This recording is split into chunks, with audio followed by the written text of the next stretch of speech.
fellows and associates of this noble association. The 9th edition. Kindly permit me to, on behalf of the board, members, management and staff of the association, to express our profound gratitude to you all for making this day memorable for us. Without you showing interest in becoming certified as enterprise risk management professionals and going through the necessary rigor, examinations and other assessments to get to the level of being inducted, we will have no business being here in the first place. As we are all aware that we are in a new normal post-COVID-19, we have had to adjust to the way we do things because of the happenings all over the world. The impact, which is being felt worldwide, since the world itself is a global village, and we've had to grapple with the electoral effect on the Nigerian economy. Not to mention the insecurity that has continued to permeate the economy, affecting every aspect of the nation's social, political, and economic activities. Those who have followed our progress over the past few years know that by the grace of God, we have been able to execute not less than 9 power-packed, very colorful induction ceremonies, well attended and highly supported by the regulators, both the CBN, SEC, Nigerian Exchange Group, among others.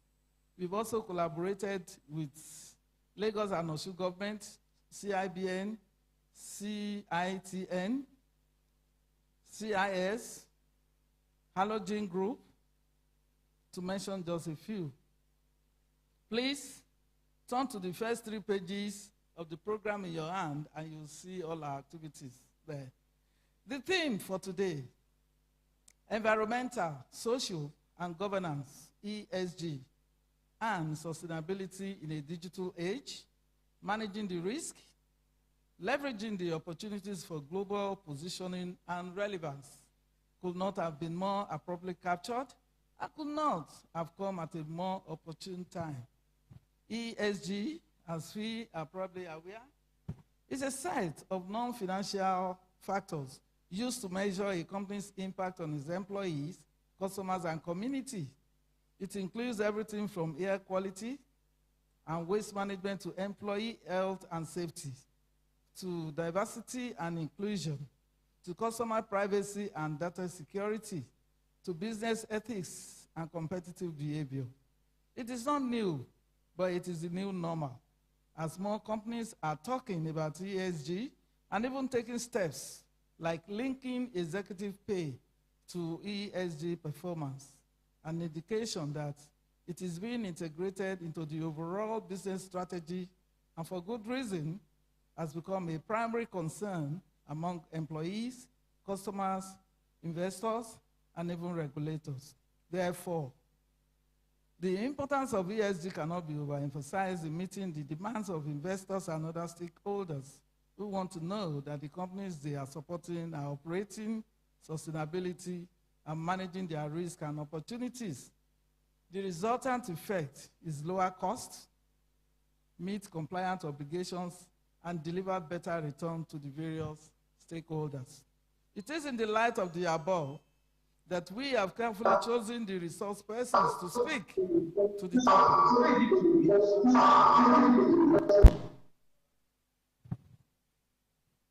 Our keynote speaker, Dr. Biodo Adedipe, of Biodo Adedipe and Associates, is well known in the industry. He doesn't even need any introduction. He is the founder and chief consultant of B.A. Adedipe and Associates, which became operational in March 1994. With 4 decades of postgraduate across university teaching, investment banking, project finance, management and financial consultancy, as well as leadership in business, not-for-profit organization, his technical experience is wide-ranging, covering corporate strategy,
Thank you very much, ma'am.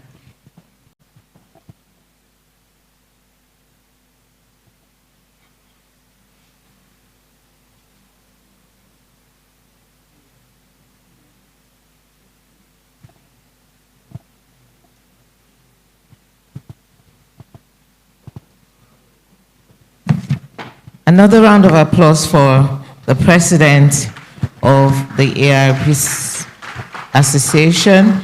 I mean, the theme of this event is ESG and sustainability in the digital age, managing the risks, leveraging the opportunities for global positioning and relevance.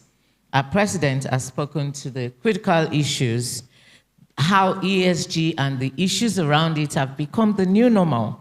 And it is critical for every organization to integrate them into the overall business strategy and not address ESG for mouths only, but indeed. And I understand that it is half of my space. So I'm in a good place today. So without much ado, I would like to invite our special guest to the top table before we go into the next address.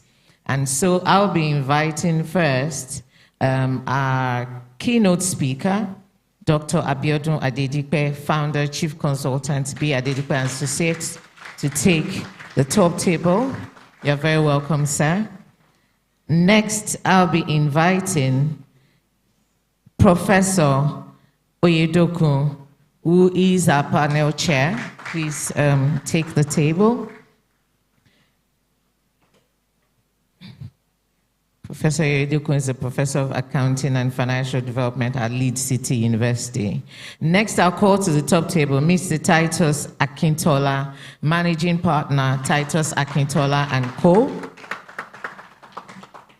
Next, I'll be calling on Mr. Godson Ikebe, who is our sustainability expert today from CBN. Please join us at the table. And the president of the Institute to please grace as the mother of the day and the powerful woman at the table. You're welcome, ma'am. So distinguished ladies and gentlemen, we will be listening to the next address from Alhaji Umar Ibrahim, MNI, FCIB. Oh, it's not my own. Okay. So the next address then will be taken by, just give me a minute, let me compare. Where is Bola, Adik Bola again? Where is he? 1 minute, please.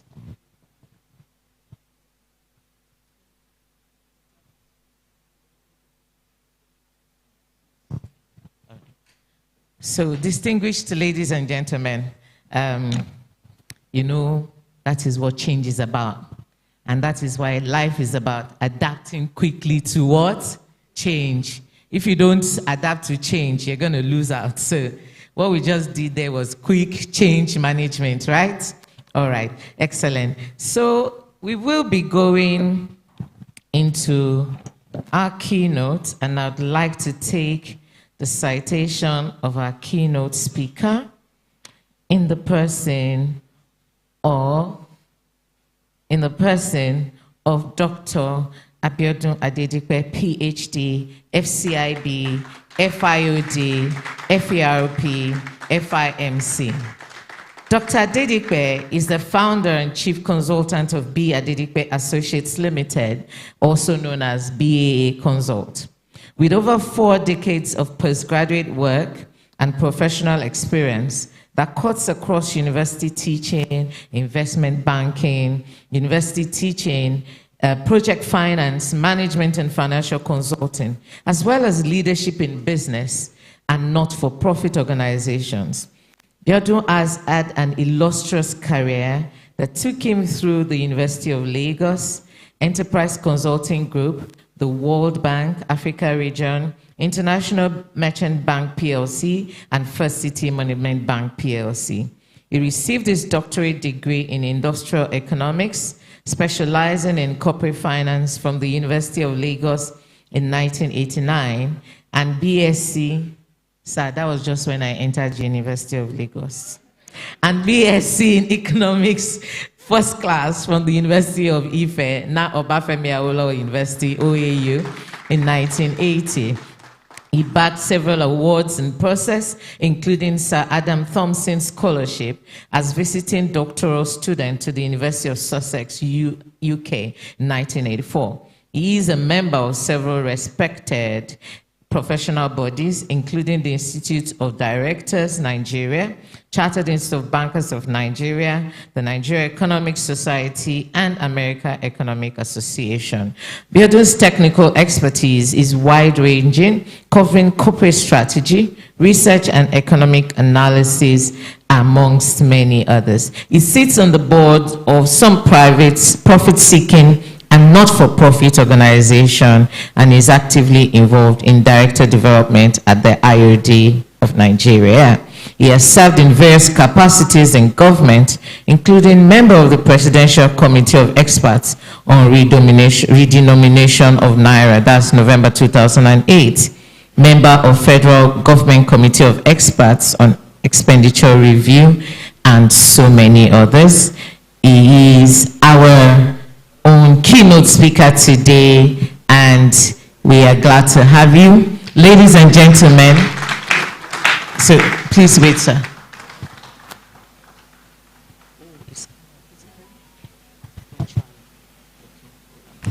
Okay, please manage it. Okay, so distinguished ladies and gentlemen, we were to take Alhaji Umar. He was online, but there was a glitch, and he's now online now because he needs to actually go somewhere. So I crave your indulgence. Please, let's take the address of our distinguished guest of honor, Alhaji Umar Ibrahim, MNI, FCIB, FERP, the immediate past MD and CEO, past president, MD, CEO of NDIC. Alhaji Umar, if you're online, can we please listen now? Thank you. Ladies and gentlemen, a warm round of applause for him, please.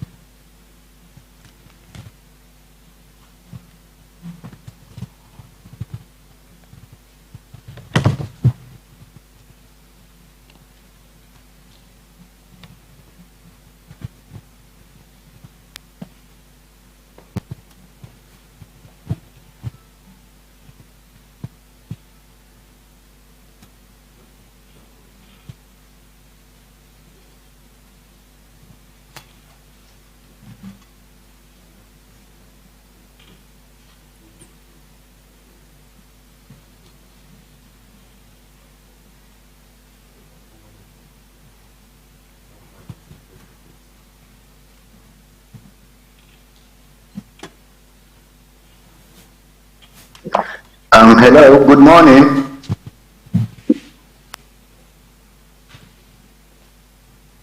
Good morning, ladies and gentlemen. Can you hear me? Hello, yes, good morning. I can hear you. Okay, thank you very much. My name is Umar Ibrahim. I'm the Director of Nigeria Deposit Insurance Corporation. I'm honored, delighted that I'm given this opportunity to express my appreciation for the invitation that has been granted to me by the association. One, as chairman of Global Risk and Compliance Emeritus Group, which I understand is a new group that has been established by the association so as to encourage what they call veterans like us, those who have retired and who were actively involved in the promotion of risk management, so that we can continue to share our experiences with our colleagues and especially the young ones. So it is my honor and privilege that I have been given this opportunity. Now I have a short speech which I will crave your indulgence to make. I stand before you today as newly appointed chairman of the global emeritus risk and compliance professionals, and I'm deeply humbled to be entrusted with the responsibility of leading this distinguished group of seasoned professionals. I want to express my gratitude to the Association of Enterprise Risk Management Professionals for envisaging and creating the Emeritus Initiative. It is a testament to their foresight and commitment to preserving the wealth of knowledge possessed by our industry veterans. To the President and the DG of the AERMP, thank you for your kind words and for the trust you have placed in me and my colleagues. As we gather here today during your 10th anniversary conference and the induction of new members, I'm reminded of the critical role that experience plays in the field of risk management. In every sector, whether it is finance, manufacturing, health, hospitality, or project management, experience is undoubtedly invaluable. It is the bedrock upon which sound risk management practices are built. The Emeritus Initiative addresses a common challenge faced by many professionals in our field. Too often, individuals with a wealth of experience find themselves retired or laid off prematurely, just as when their insights are needed the most. It is akin to retiring well-trained military officers who still have much to contribute to their profession. Our initiative aims to bridge this gap by ensuring that the invaluable experiences gained by these industry veterans is not wasted. Instead, we aim to channel this wealth of knowledge and experience to guide the next generation of risk and compliance professionals. In doing so, we contribute not only to the longevity of businesses, including SMEs, but also to broader sustainability of industries. The wisdom shared by those who have navigated the complexities of risk management, sometimes emerging victorious and at other times facing challenges, is a treasure trove. In the words of Donald Van Devon, the only virtue of being an aging risk manager is that you have a large collection of your own mistakes that you know not to repeat. So I hope that we will not repeat our own past mistakes, and we will do everything possible to help others not to repeat those kind of mistakes. In this regard, I'm honored to be the first chairman of this strategic forum, and I'm committed to upholding the values of knowledge transfer, mentorship, and collaboration that define the Emeritus Initiative. I believe that together, let us ensure that the experiences of our industry veterans continue to shape and enrich the landscape of risk and compliance in Nigeria.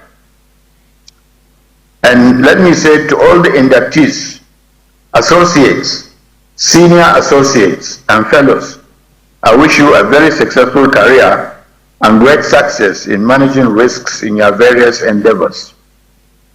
Risk management will not make you popular, because many people will definitely not appreciate your work until perhaps much later. And this is the usual thing.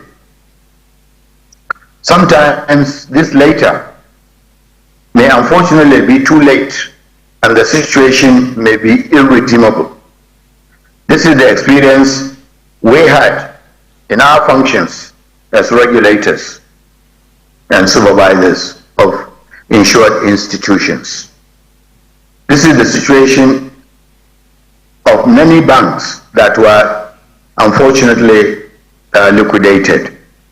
Most of them disregarded the recommendations of their risk managers, and the result was, the complete inevitable liquidation of these banks in most cases.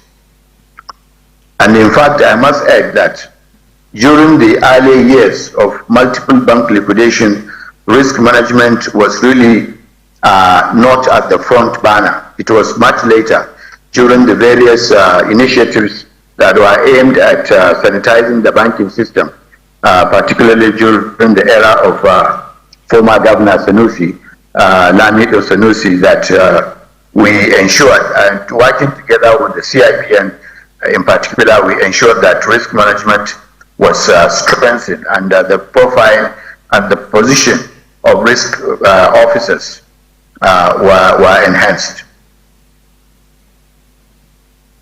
Now, of course, like we all know, some of the bank CEOs, like I said, disregarded and the boards disregarded the advices that were given to them by the risk officers. And in some cases, unfortunately, there were evidences of willful connivance with the risk officers themselves for pecuniary interests. So with this kind of experience, I sincerely hope and wish that in your professional journey, after this gathering, you will make a significant impact on the way the risk function should be executed. And I will say, if you like, without fear or favor. On this note, I wish you God's guidance in handling this critical assignment as risk professionals. And once more, I'd like to express my appreciation to the organization, and particularly to Mr. Olainka, who has been talking to me on the need for me to come on board. He has been doing that since I was in NDIC for several years. And as he knows, we have encouraged the NDIC staff to be very active in this forum. And I remember some 8 or so years ago, we also established a risk management department that helped us to navigate all the various risks that the corporation was experiencing, and also to strengthen the capacity of our examiners so that they could be able to assess the risk management profiles, if you like, of the various insured institutions. So thank you very much and congratulations. Thank you. Thank you very much, sir. Alhaji Umar Ibrahim. Thank you for that address. As the first, chairman, yes, of the Global Emeritus Risk and Compliance Professionals. And he's just, nicely told us how it is that we shouldn't let our professionals retire just like that, because a lot of skill is allowed to just go, and they always say, if you want to grow and live to full life, never actually retire. You know what I mean? The mind needs to keep working, and we need to enable our veterans to continue to add to the body of knowledge so that we continue to strengthen the institute. And indeed, the institution of risk management, we know, is a forever management one. Risk never ends, and and all of that. So thank you very much, Sir Alhaji. We are very glad to listen to you online. Thank you very much. Ladies and gentlemen, another round of applause for Alhaji, please. We have just been joined by an eminent personality, Dr. Blaise Ijebo, who is the Director of Risk Management at CBN. A distinguished guest of honor, we welcome you to the top table and also to give your goodwill message. You're welcome, sir.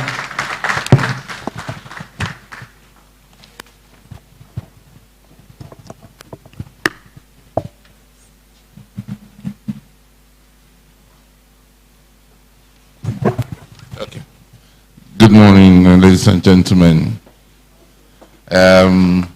It's always an honor to be amongst risk managers, because one thing I'm sure when I'm amongst risk managers is that the environment is risk-free, so I'm safe. The other thing I like about being around risk managers is that I can be free. I don't have to put up any airs, because you all know the kind of work that we do, and you know that we are usually the most hated people in the organization. So when we band together, at least we share our own love amongst ourselves, because we don't get much love in the office. You know, that reminds me of the story that recently happened to me. And no joke. We had a meeting, and at the meeting, I didn't speak. After the meeting, the chairman called me. He said, clearly our discussion was very risky today. And I said, why? He said, you didn't say anything. He said, is there a reason? I said, yes, there's a reason. He said, what is the reason? I said, if I spoke, all my colleagues would have beaten me up, because I would have told you, you can't do what you are trying to do. And he said, okay, I can see that you are clearly at risk, so it's a good thing you didn't talk. But the beauty of our job is that ultimately, we are almost always vindicated. We are almost always vindicated. Because if you are a true risk manager and you have tuned yourself to those instincts of risk management, then when you say something, it will mean something. And it's likely that that thing that you are warning against will happen. So today, I'm very happy that I'm here. And there was a risk that was instigated by Mr. Adutola. He told me that he wanted me to be here. And I told him it's not going to happen. Because I had a new governor. I had so many things on my table. I was running helter-skelter.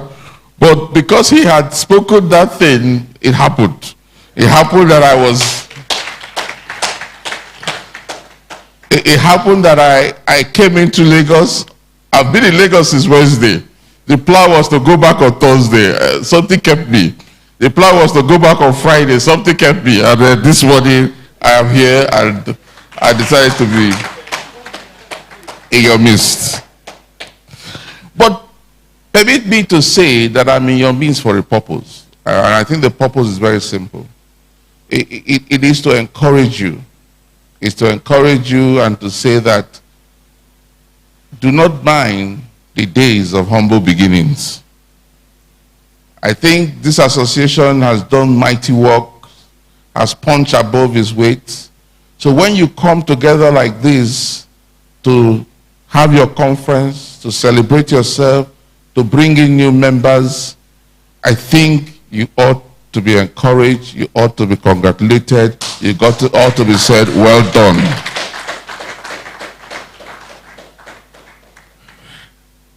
I don't know any other group of people that need encouragement like risk managers. Because ultimately, if the organization doesn't do well, we get blamed. If the organization does well, we get forgotten. But we keep going. So I've come to encourage you to keep going. I was spying there to see how many years. Oh, this is our 10th anniversary. So now you have entered the double digits. It will be double going forward. And let me thank the president. Let me thank Mr. Adutola, the registrar, and all the schools and the office holders of the association for a stellar job that they continue to do year in, year out. And I know that by the time you are doing your 20th anniversary, I'll be retired, but I will come. So I'm looking forward to your 20th anniversary and beyond. And I'm looking forward to the great things that the association is going to do, both in this country and beyond. Particularly in this country, and this is something I'm very passionate about. I believe very strongly that Nigeria needs risk managers. And needs risk managers who are up on their feet and who will speak the truth to this country. Because very often our challenge is not that we don't know what to do, is that we are not doing things in the sequence that they should be done. And that's the job of a risk manager, to say, no, before you do this, you should have done this first. Before you do this, you should have checked this first. But we just keep rolling on, doing things, and they're out of sequence, and we don't get the full benefit of some of the investment that we make in our country. And that's a shame, because this country of 200 million people should be maybe the third, fourth, maybe fifth best country in the world. And we are not. We are struggling to enter the top 20. And by 2050, we will be third most populated country in the world. Let that sink in. If you count the three biggest countries in terms of population, by 2050, we'll be the third. That's a lot. And we're not in the top 20 in terms of economy. That means we are obviously going to fail. Because if you have so many people and so little cake to share, everybody is going to be hungry. But as risk managers, we have the opportunity to teach and to warn them and to encourage them when to put the flour, when to put the baking powder, when to put the egg. Those of you who know how to bake, when to put the butter so that you get a bigger, more richer, more nourishing cake for all of us to share. Thank you very much. God bless you. That was excellent. Another round of applause for Dr. Please. You know, the program said address by Dr. Blaze, and he says it's a goodwill message. We had an address, I must say, and it was good listening to you. Thank you very much for bringing in that element of risk, of how we need to do things appropriately and stepwise and at the right time to help us both in our organizational, individual, and country life so that there can be true progress. And it's given me another insight into what risk applies to and how we should look at it. So thank you very much, sir. That was very warming. So finally, we get to listen to Dr. Adedipe. We have our keynote speaker ready to speak to us and get this 2023 conference going. Ladies and gentlemen, please welcome with me Dr. Adedipe to do the honors of the keynote. Fasten your seatbelt, I must warn you. Thank you so very much. The President, the Director General, members of the Council office holders of this distinguished body of professionals, the members, fellows, associates, and also friends and family members present here this morning. Good morning to you all. And I want to say a very big thank you to the President and the team for having me do this keynote this morning. So I whispered to the chairman of the panel that I will certainly say some things outside of the slides I prepared, because I looked at the audience that it is diverse, which case it's not just about risk management professionals. There are also friends and of course younger ones here that we need to get a perspective to risk before we go into the real hardcore issue that the topic is all about. So, first line I want to point out is that life is risky. In which case, every aspect of life also carries risk. So the first thing, therefore, is being risk conscious, and then moving from risk consciousness to now identify the risks, and then go beyond that and become professional And that is why it is advisable to any professional within the space we operate today to actually be a member of this association. And I will tell you why. I'm privileged to be in several professional bodies.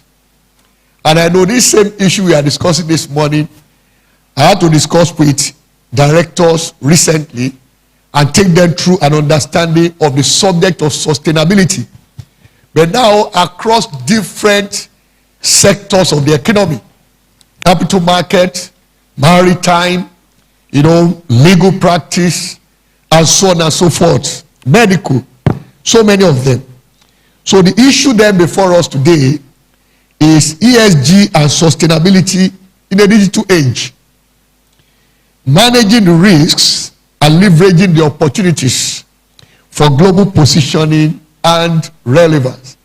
When Dr. Blaze said something earlier on about risk managers, a statement I made some 21 years ago precisely, November 2002, came to my mind. It was at the Central Bank Annual Monetary Policy Conference.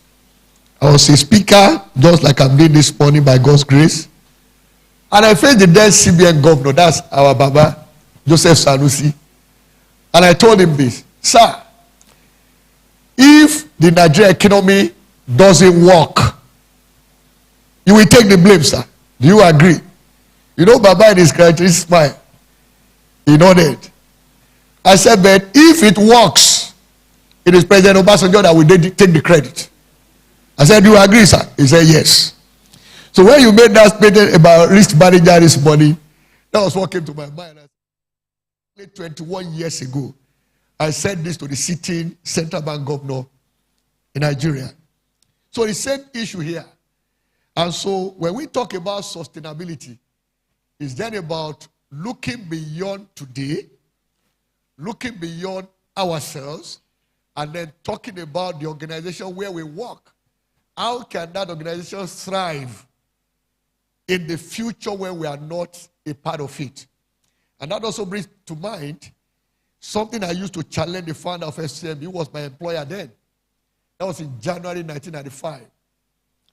And the conversation went on, and we got to a point, I had to make Baba realize that as the founder of FCMB, of course, he had 4 roles rolled into one human being, which on his own is risky. Okay? Founder of the bank, majority shareholder, chairman of the board of directors, chief executive officer. And now you come here as an employee telling him that everybody is dancing around you, sir. And it's like, what else will happen in such a situation? But I pointed it out as very risky to the future of FCMB. I now told him something that relates to the topic we are discussing today. And I said, the way I think, because that's the way my mind processes any situation I encounter. What do we have to do today that we are here that will make this bank remain in operation, number one, that survive. Secondly, remain strong and also profitable in 100 years' time. So when I told the old man 100 years' time, it was like, 100? I said, yes, sir. He said, why 100? I said, well, 100 years' time, sir. Number one, none of us will still be working for FCMB. And the same thing applies to us today. If we think about 100 years' time, none of us here today will still in any way be working for our organizations. That is given. Then I told the second lesson, I don't pray to be alive in 100 years' time. Then I followed up with a question. He said, why? I said, well, then I was 36 years old. 36 plus 100 will make me 136. And I said, looking for what? What will I be looking for? Staying alive in this place. But I now was able to bring in a statement that is in context of what we are looking at today. And I was able to point out to the old man that what I'm actually saying, sir, is that while we are here today, we need to put structures in place. We need to put policies in place. We need to put procedures, define business processes, and then also define our daily practices so that this bank can outlive all of us. Besides, sir, FCMB is your dream. And the prayer of every visionary is that his dream should outlast him. At that point, he just said, stop. Now I've gotten your point. Call me my PA. That is Mrs. Busola Adekusibe. Then he issued an instruction. Nobody comes to my office again to tell me any stories without clearing your mission with my PA. Then he said, you, that's referring to me now. From today, anytime you write a letter that goes out of this bank, don't write chief economist or head of strategy. Your new title is executive assistant to the chairman, chief executive. Longest title in FCMB. But where am I going this morning? If we don't think sustainability, we'll be failing in our duties. And what does this mean in context? We all make choices, but in the end, our choices make us. A choice of one thing is also a choice not to do the corollary. If I chose to be here this morning in person, that means I've turned my back against the choice of addressing this august audience virtually. Okay? A choice for you to be here this morning is a choice not to be at home. So we make choices. But every choice we make has underlined it diverse risks. So, and that is what actually got us all into trouble all over the world. In 2008 to 2010, what we call then the global financial crisis. The crux of that was a choice made by some bankers somewhere in the US, Lehman Brothers. A choice to use a particular instrument, which by all means was legal. They called it Repo 109. Okay? And that this instrument is legal as a derivative, but they used it illegally. Now, it was meant to be a risk management instrument, but what they did was to use it to hide toxic assets so that the balance sheet of the bank would look healthier than it actually was. Unfortunately, Lehman Brothers was systemic. When you say an institution is systemic, that means it's a risk to the entire ecosystem. It was big, and so being systemic meant if it failed, other institutions would fail along with it. But Lehman Brothers was systemic in 35 different countries around the world. So when it failed, therefore, there was contagion.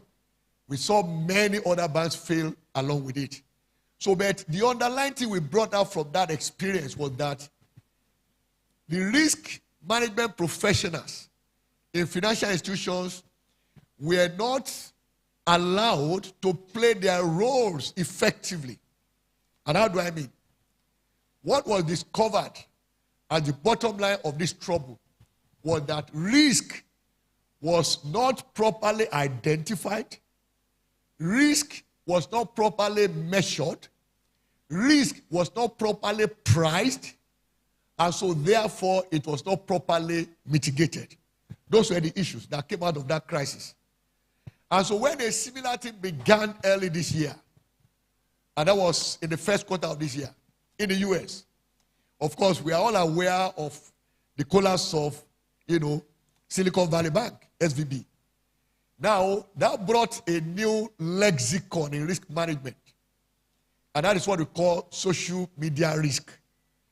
Up until that happened March this year, we never saw social media as a risk in banking. But now we saw a bank whose book was in a bad shape. Bad shape because there was a gap that was in the book, which was not recognized by not only regulators on time, but even the bank itself, its management felt very good about it. Oh, very heavy on deposits, very light on risk assets. But the difference between them, invested in mortgages.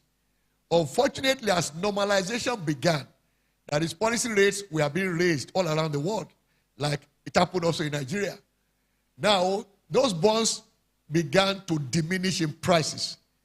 And so they started becoming toxic. That opened a gap of $5 billion in the balance sheet of SVB. Now they went out to the capital market to raise fresh equity to bridge the gap. Now, private equity is also lined up. Okay? to subscribe to the equity. But on a Wednesday, one of them said, I went back to analyze the balance sheet of this bank.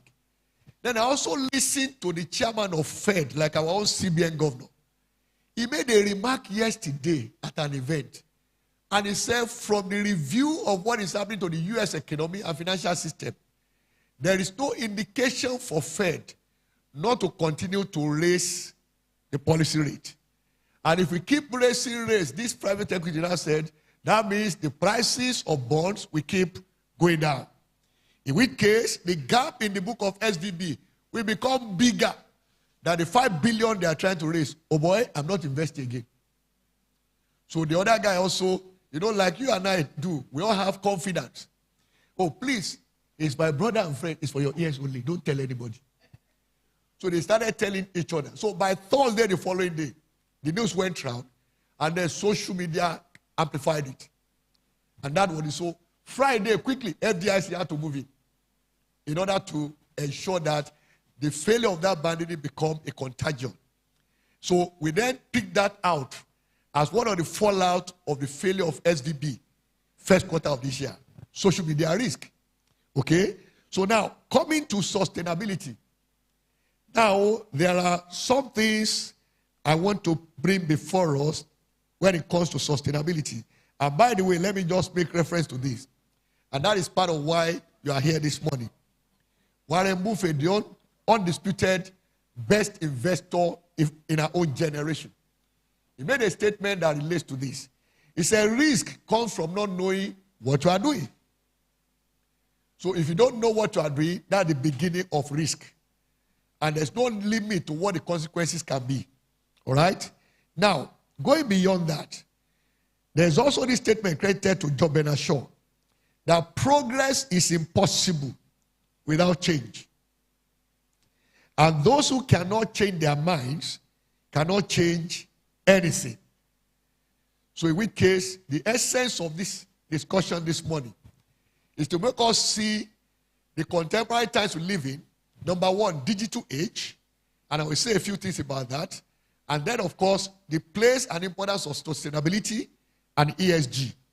I will see also some things we take for granted that we engage in daily are so risky. For example, eating red meat. Maybe they tell you on the earth side, but I will now relate it to the environment where we live. That has been established that the waste from cow is a risk to the environment. Because the waste from cow emits gas that is not environment friendly and is contributing to what we commonly refer to as carbon emission. So in which case, we've now drawn a line to connect consumption of cow meat to depletion of ozone layer. That's just one. But I will talk about a few other things later. Now, the digital world is a broad terminology that speaks to digital technologies that have been developed and now they have been applied to different aspects of our lives. And that is, as we sit here, there are so many devices. I have two with me right here at this podium. Okay, I have a phone, I have an iPad. Another phone is there on the table. And so many devices, but they are all interconnected. So we live in a world today that is highly interconnected. Now, this has also meant changes in the way we live, the way we make choices. Now, I don't need to talk to any human being to book a flight to anywhere I want to go in the world.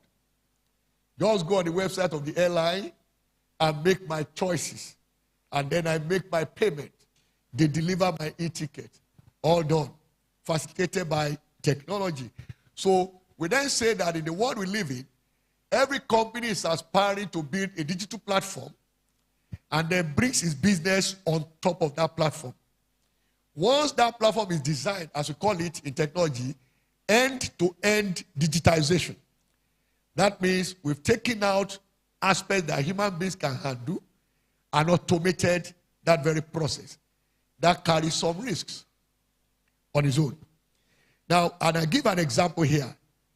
The pursuit of operational efficiency has led to the creation and adoption of digital platforms that enable end-to-end process digitization. This, by all means, triggers new risks, especially cyber risks, that require building new capacities to understand, to measure, to price, and then to mitigate risk. In context, digitization has led organizations to seek sustainability and what I describe as staying power, to embrace agility. So what does it mean to be agile? Now, to a corporate entity, agility means the organization is in a position to always take account of changes in the external operating environment, recognizing that the new dynamic is the truism that change is constant. But if, in the light of the pandemic we saw between 2019 December and, of course, running up to 2022, that we have entered the new normal, I will also remind you that indeed you should be thinking about the next normal. So in which case, as a risk professional, it is no longer about new normal, it's about the next normal. I had a conversation with the directors of one of the subsidiaries of Julius Berger about sometime in July 2021. And this German asked me, Dr. Eripe, when do you think that the world can return to normal activities? Because then we're maintaining social distancing. In fact, I wouldn't stand this close to you. Social distancing. Okay? Then handshake, we say, no, don't shake anybody. The best you can do is elbow shake. But if elbow is even considered dangerous, then do leg shake. All right? Those were the things we are doing then. And I said, well, I don't have a crystal ball. I can't tell you when the world will return to normal. But I can look at data, what it suggests. When can we return to normal? It says when we attain herd immunity at 50% across different nations. So in which case, we wouldn't need to talk about lockdown restrictions any longer once we get to herd immunity. How will that happen? Two different ways. Either 50% of our population have contracted COVID-19 and survived, because when you survive it, you develop immunity. Alternatively, you've taken vaccination. All right? If you have not been vaccinated and you have not been infected, then you are at risk of COVID-19. I said, but now let's look at it. How will that happen? Then I said, as at that point in time, 294 vaccines were in 4 different stages around the world. Those that were undergoing alpha test, those going through beta test, those going through clinical trial, and those already approved for human consumption. The next concern was now having human arms to jab. Because people were now saying, Mike, COVID-19 vaccines, I won't take. All right?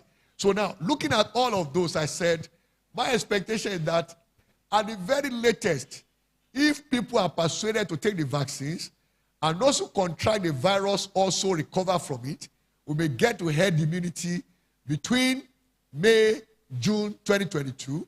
But whichever way it goes, by end of 2022, we should be able to begin to engage in contact-intensive economic activities. And so, what was then a risk? Because the risk in COVID-19 then was that you contract it, you are dead. That risk has now been, indeed, mitigated. So in which case, I describe risk simply as this. Risk is measurable uncertainty. In which case, we deal with uncertainty every day. But once you can subject that uncertainty to a measurable, metric, whichever way, then we have turned it into risk. So then, going forward, and I said, if we look at agile organizations, it means all of us are embracing digital technology and dealing with data in very deep terms. There is data analytics, there is data engineering, and so many aspects of that I want to make sense of. But also, so many dimensions to technology nowadays that we are all aware of anyway. Machine learning, artificial intelligence, Internet of Things, Internet of Behavior, and so on and so forth. So many of them. Reality in different dimensions. Augmented reality, virtual reality, and so on. Okay? But there is also this comment I always make. That if you think you've managed the risk by applying artificial intelligence, AI is not that intelligent. I know why I say that. And I'll give an example. I was going for a conference in Dubai a few years ago. I was in the aircraft.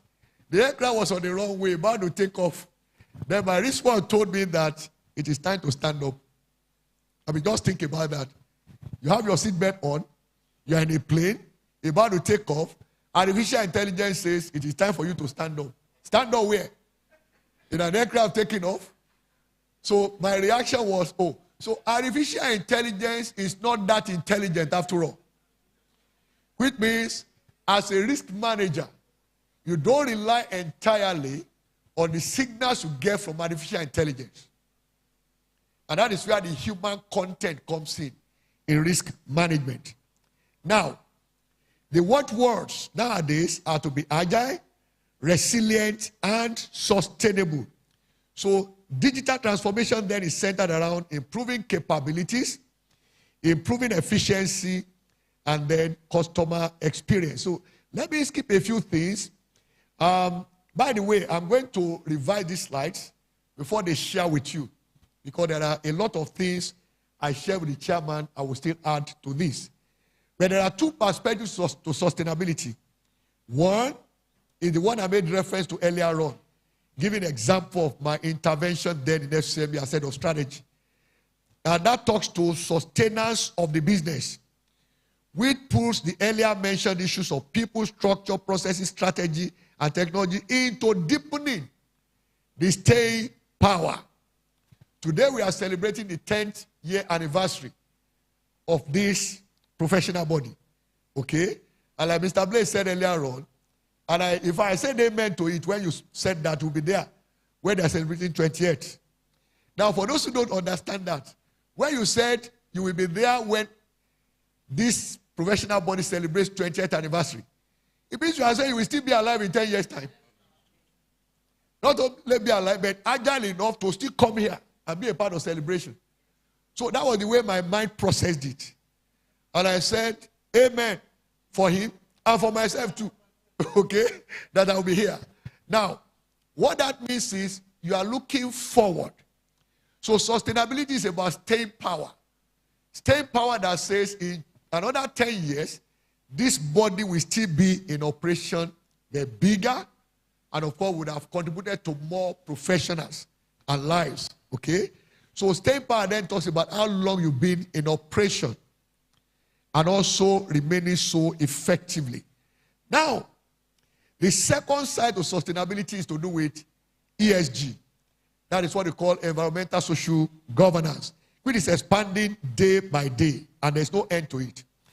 Now, there are three elements I normally put before any audience opportunity to address this way on sustainability.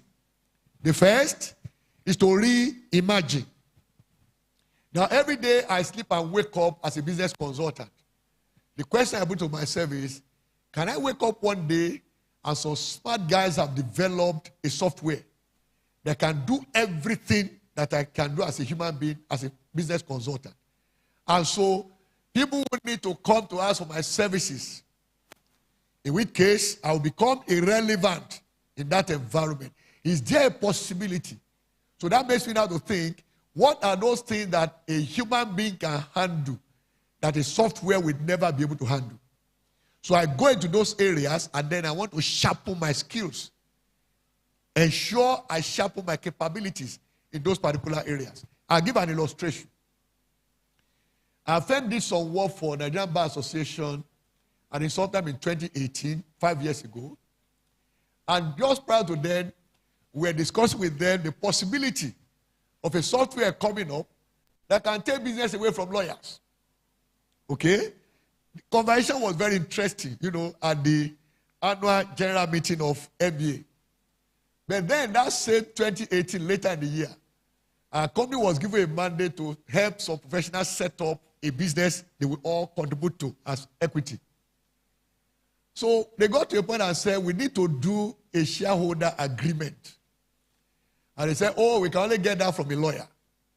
And so how much will a lawyer charge for that? They thought about a few hundreds of thousands. I said, wait a minute. Let's go online and see whether there is a shareholder agreement template that we can pay for. Ladies and gentlemen, we found that for $4 only. $4. Even today, how much is $4? Compared to hundreds of thousands of naira, a lawyer would have charged for that. So I brought it to the attention of our clients then. I said, look, lawyers, your business is at risk. So risk, therefore, comes from different perspectives. But what now we talk about is, whatever the business of the organization you work in is, reimagine it. For example, last week Friday, we were told at the annual directors conference that people in my generation are ancestors. That was what they told us, that we are ancestors. And that the gens, the gens are in different categories. The X, the Y, the Z. And then there are also even those that they are still looking for what to call them. But one thing I just know is this. There are 3 categories when it comes to the world we live in today, the digital world. Number 1 are the analogs, the true ancestors. So because my response to them was that I'm not an ancestor. Don't put me in that category. I'm not an ancestor. Okay? Then there are those we call digital migrants. I said that is where I belong. Those who were born in the analog world, they migrated from analog to digital world. So we are called digital migrants. But our own grandchildren, our children, are digital natives. Because they don't need owner's manual to deal with all the digital devices. But my generation, anything you buy, you say, the owner's manual. So they don't need manual. They just go into it naturally and find their ways around it. So the question then is, in reimagining, you want to see what the environment may become. In fact, there was something I shared with an audience on people working for organizations. That's people risk. This incidentally, it is this professional body that raised that as an issue to be conscious of. And we're looking at the world of work in year 2065. That was done sometime in 2015. And we said in 50 years' time, what will the world of work look like? Which will be 2065. And I said there will be 3 different types of people working for organizations with their peculiar risk implications. There will be human beings, as a human beings like you and I, because I'm looking at this audience now, there's no one that looks like a robot. Okay? There will always also be robots. And already we have them working around us now in Nigeria. Because, I know of a bank that has a robot already deployed.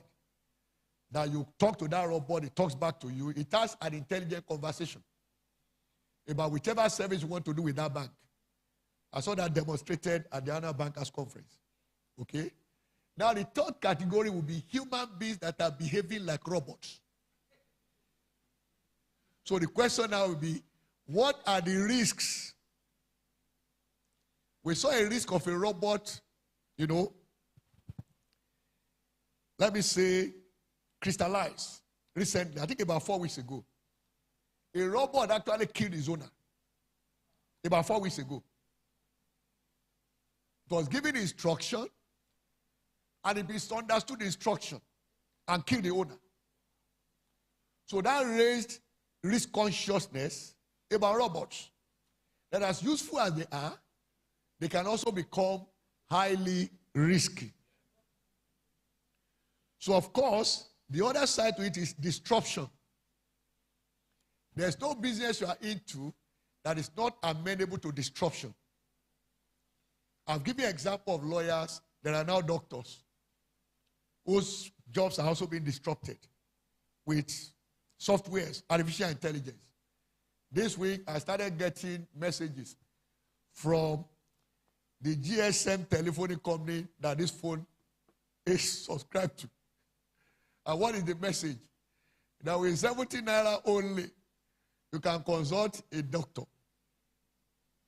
So in which case, if you make a call on that number, it will cost you more than 70 naira, and you can consult a medical doctor.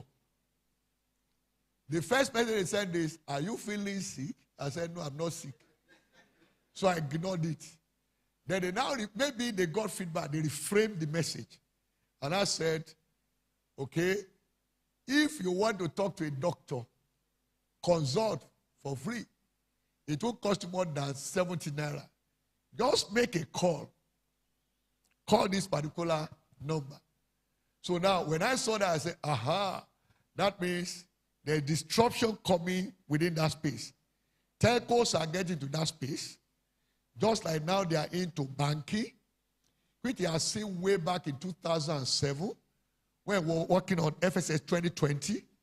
And we said at that time, the kind of liquidity with the telcos was so huge and also competing with what we had in the banks. So we saw it as far back as 16 years ago. But some 6 years ago, we had that conversion with one of the big telcos in Nigeria.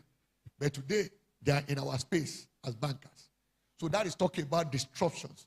So every day you wake up, think about disruption to your business. Okay?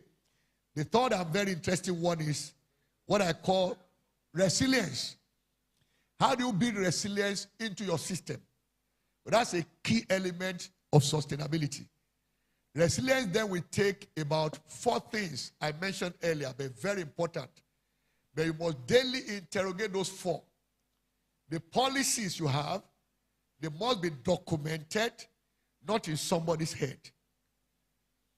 Number 2, your procedures, the way we do things in our organization, they must be documented, not in somebody's head. Number 3, what I call your business processes. That is the interface of connection between your organization and its customers. Then the 4th one is daily practices. What your people do on a daily basis. Now, in each of these areas, you define what I call your systems. So, and if the systems are not well defined and structured and updated with the dynamics of the environment, there are diverse risks that can take that company out of operation and relevance. So now, let me go to ESG. And then after that, I will go to the conclusion.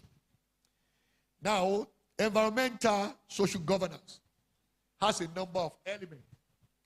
Now, for environmental, typically there are 4 elements. Number 1 is climate change.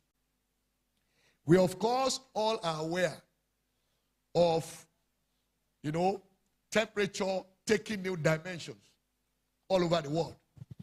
But that is only one side. Also, weather prediction has become more tortuous and very challenging, possibly even become unreliable. Now, every one of us felt good about our lifestyle. Everything fine. But suddenly we woke up in August this year, and the Indian government announced that they will now put a restriction on the export of non-basmati rice. Immediately the Indian government took that position, the price of rice went up everywhere in the world, not just in Nigeria. You know why? Because we never knew that we're all exposed to the risk of India as a major source of rice for consumption. India accounts for 40.1% of the rice we eat in the world. So when that announcement was made, and India stopped exporting non-basmati rice, the price of rice went up everywhere. Not just in Africa, not just in Nigeria. We now say, oh, so India is systemic. A supply of rice to all of us. Just like it happened February 2022, where we never knew that Ukraine was systemic in the supply of grains, wheat in particular. And so all of these things are bringing up the fact that we're exposed to all manner of risks variously. Even COVID-19 also made us understand that globalization is a risk. We thought that was the best way to go. Outsourcing manufacturing. But the world learned a lesson that COVID-19, in fact, before it happened, unconsciously, we were also dependent on China for manufacturers of all kinds. It got so bad that the Europeans, as a body, now had to face America in fighting for imports from China of not only vaccines at the time, but also ventilators. And Europe said, we placed our order first now before you came. I know the US president at the time, Donald Trump. You know, for me, I call him a bully. He just got there and said, look, China, if you don't give me the ventilators I need, I will scale up my trade war with you. And China looked at Europeans, please, let's attend to him first. Europeans got angry. This was reported in the media anyway. I'm not telling any hidden story. It was in the media. So it was reported as a spat developed between Europe and US on account of importing ventilators from China because everybody dependent on China. Okay? So that now meant a rolling back of globalization. Everybody now started looking inwards. Let's produce what we need, basically in our own countries. UAE started that first. But now coming up with the policy that we not import one single face mask. Every face mask we use in United Arab Emirates will be produced on our soil. And so that was their own response to that risk that became obvious. So there are many things we do every day that we don't actually see risk in.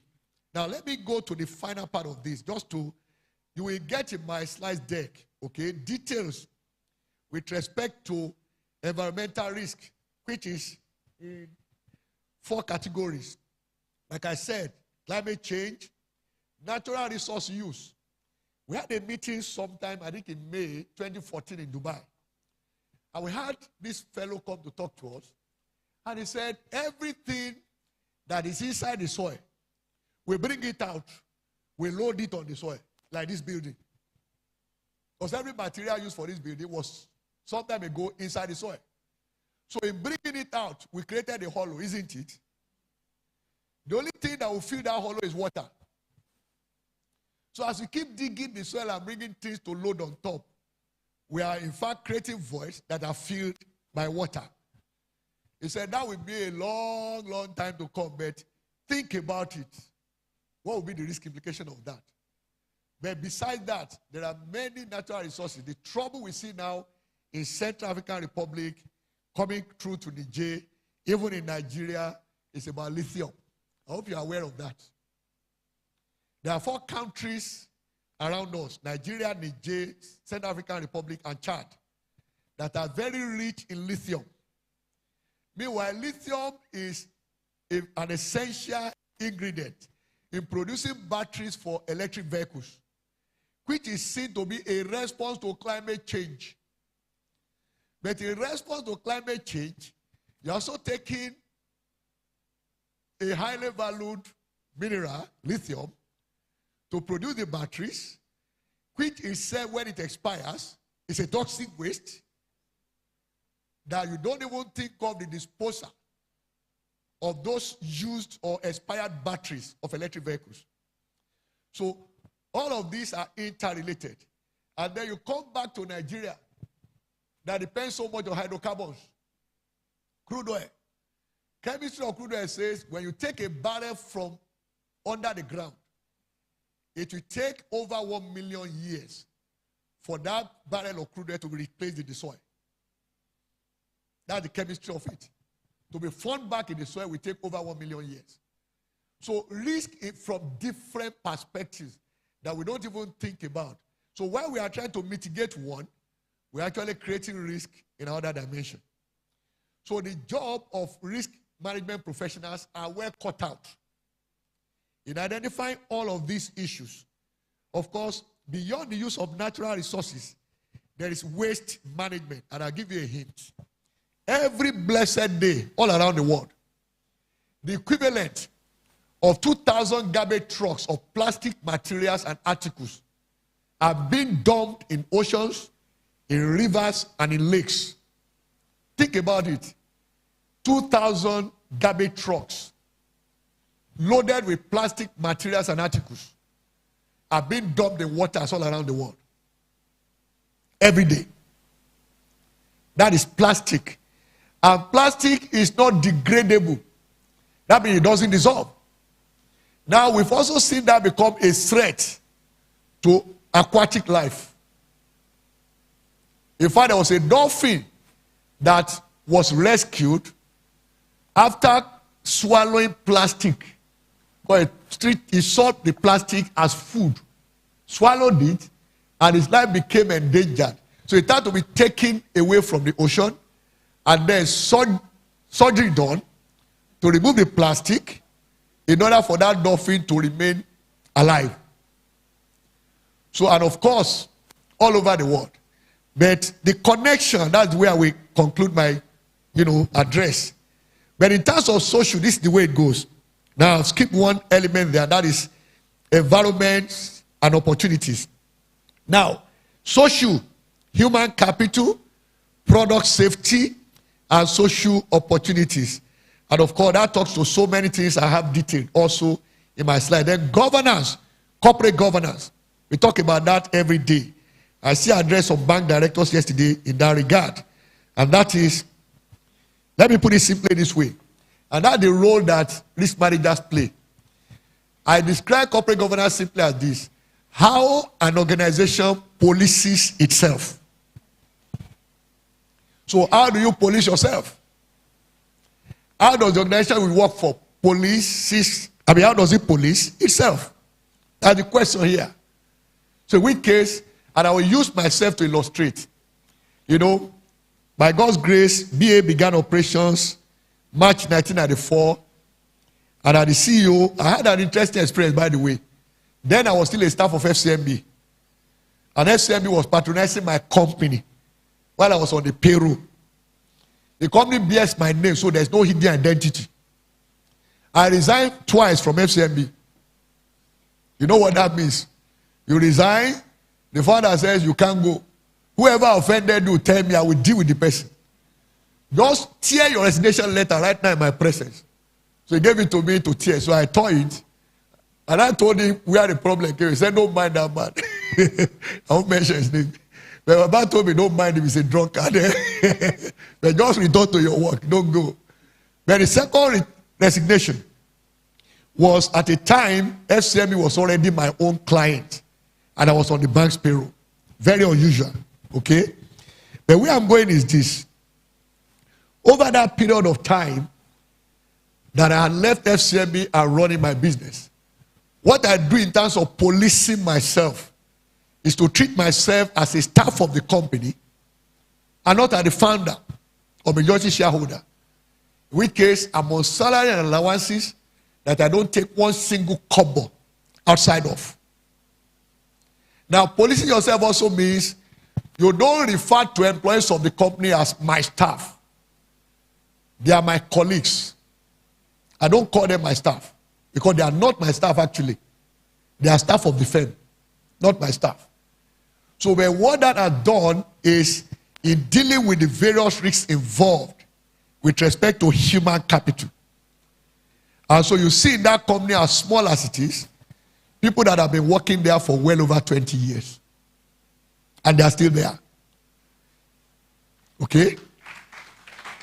So the whole idea then is, when you come into the company, the idea is to make you have the sense of an owner. So in managing the risk of people, when you consult for banks, basically, the basic risk you are exposed to is losing your staff to the banks. Because you can't pay as much as banks pay. So when you go to consult for them, they carry their CVs either in the pocket of their jacket or in their back pocket. And then they ask, hey, Oga, is there vacancy? So I said, I can't pay as much as banks do. So how do I mitigate the risk of losing staff to the banks? So they will introduce some things. We have bonus scheme, certain transactions. If we do some transactions 5 times in a month, they get paid bonus 5 times in a month. We call it cash as you go. Then there's also profit sharing. which means as a staff of the company, you don't have to be a shareholder to share out of the profit. In fact, you take your own share before the shareholder receive dividend. So that is why a number of them are there. Some even leave. The interesting one is you fire somebody, and that fellow, that's also another dimension. You can fire someone in a friendly way, so that even after sacking him, the guy sees himself as a part of you. There's a GM we fired that a few months later he called me and said, "Doctor, I saw an advert in the Guardian today. And BA is eminently qualified for that particular job. Have you seen it?" "No, I haven't." Said, "But I'm sure the paper is in the office." He said, "Okay, I will scan the copy I have here and send to you. This is a GM I signed the BA consult." There's a way you even sack people if you have to. So you don't fire people to turn them into enemies. And we have them today all over the world. In Mobile, Slumby, Dangote, just anywhere. All over the world. Barclays Bank, HSBC, NHIS, and so on and so forth. NHS in UK, and so on and so forth. So, but that is dealing with the human capital aspect. Okay, so everyone in your organization is a talent that you want to keep until the person retires. That's the key issue. So what now are those things I need to do? I do 5 things. Number 1, salary remuneration is competitive within our industry. Number 2, job satisfaction, making what they do meaningful. Number 3, job security. I never threaten anybody that I will sack you. I make sure I avoid that. Number 4 is that whenever you are leaving BA, there's no how you will be the same. So much would have been added to you that you feel so confident that, look, I'm living better than when I joined the firm. So readily they become an alumnus. Readily. They are there in KPMG, WC, Ernst & Young, and so on and so forth. Okay? But anytime they talk about BA consult, it's like, we. If I once said is MD challenging one day, what do you mean we? Are you still working for BA? We are discussing BA in our office, a bank, okay? We are discussing BA in our bank. You are saying we. Are you still working for them, or you are here with us? Okay? So now, that is managing people risk. It is not all about money. The last element there, I mentioned 5, is respect. Respect for people, because they made it into your team. So the cleaner in our office is my junior colleague. That's why I refer to them. So each time we go, like I told you 1 2 weeks ago, we were in Ibadan, and he introduced me to the audience we were talking to. That my boss, I said, not on your life. I'm not your boss. I'm your senior colleague. So you must introduce me as your senior colleague, not as your boss, because I'm not your boss. Okay? So let me now put it all together this way. Like I said, you will get details on those 3 planks of ESG in my slides. They are rich somewhat because we've done a lot of work in that area for some foreign governments that intervene in that space here in Nigeria. So I will leave 3 things with us as risk management professionals. Every risk, as we well know, is a business opportunity on its own. Okay? For a risk professional that provides good understanding of the risk and its mitigant, that means you can develop a business. That, of course, applies to this association. And indeed, everyone that is a member of the association, as a risk management professional, that you can provide that as a service. Nowadays, everything you do can be designed as service. I will give an illustration. Payment as a service. Capital P, small letter A, 2 of them, and then capital S, payment as service. So it can be now risk management, RM, as a service. RMAA, capital S, as a service. So now, that is on the one hand. For a business person that positions to take advantage of the properly dimensioned risk, it can also be business. Let me give an illustration. I talked about plastics earlier on, okay? And so the regular person will see PET bottles. We have bottles of water now served to us. You empty the liquid content. and then you dispose of the PET bottle. Now, that PET bottle some see as a nuisance. It litters everywhere. But some other person looks at it and say, this is money. And so there's a value chain in that. Some people collect it in exchange for money. That's first stage. Some people compress it and batch it. That is another step in the value chain. It is money. They take it to a factory that buys it as input. They process it. And here you are, right here in this Lagos. You are wearing some jerseys, T-shirts. You think are imported. They are made in this Lagos from these PET bottles. But that's what they use as raw material in this Lagos. So the value chain of disposed PET bottles ends up in what you wear as T-shirt. So if you look at that value chain, what is seen as risks to the environment, plastic waste, actually can become business for somebody else. That's why I use that to illustrate. Secondly, risk professionals should specialize in risk types. There are so many risks that are identifiable under ESG. You can choose a particular leg that are going to be a risk professional specialist with respect to social risks. In which case, you now study it so much that you understand it so well that whenever anyone will think about dealing with risk within that space, you are the person that will come to the mind. So it becomes business for you. That is why we say you have turned it into an economic engine. Economic engine is anything that brings money to you. Okay? So, and of course, as I said, the risks are as diverse within ESG as observed in some slides in my presentation. And I gave an example also here. This one is ongoing right now globally. Carbon emissions. That's the nuisance that carbon dioxide is. Now, in dealing with that, there are already studies on whether someone can develop technology to trap carbon dioxide and then store it in the ocean.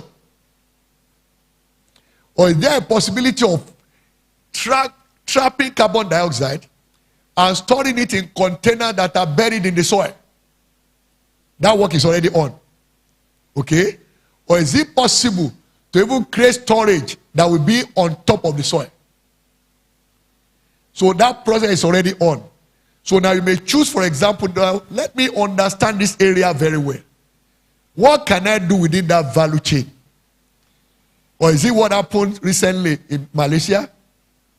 They took the palm nut from us in 1963. And about 5 weeks or so ago, palm oil that you and I used to make vegetable, they now mix with it aviation fuel. And they successfully flew an aircraft and brought it back on the ground. I was in Malaysia in June 2005. And they showed me a sugar alternative that they made from palm oil. In which case you want to drink tea, instead of sugar, they give you a sweetener that was made out of palm oil. I saw that live, direct, in Kuala Lumpur in 2005. We are in 2023. That was 18 years ago. So this year now they are talking about palm oil to fly an airplane. So all of those are issues. And now, depending on how you also go, Indonesia attracted a gift of $1 billion US. You know why?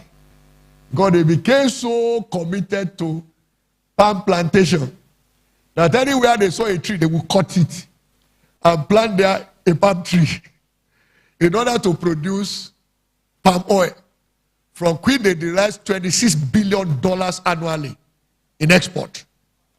And so the UN had to beg them that for the sake of the environment, to save the forest, please don't destroy the forest again to plant palm trees. And we give you a commitment, we dash you $1 billion US. If for the next 1 year you won't create new palm plantations, leave the forest as they are, because we are concerned about the climate and the environment.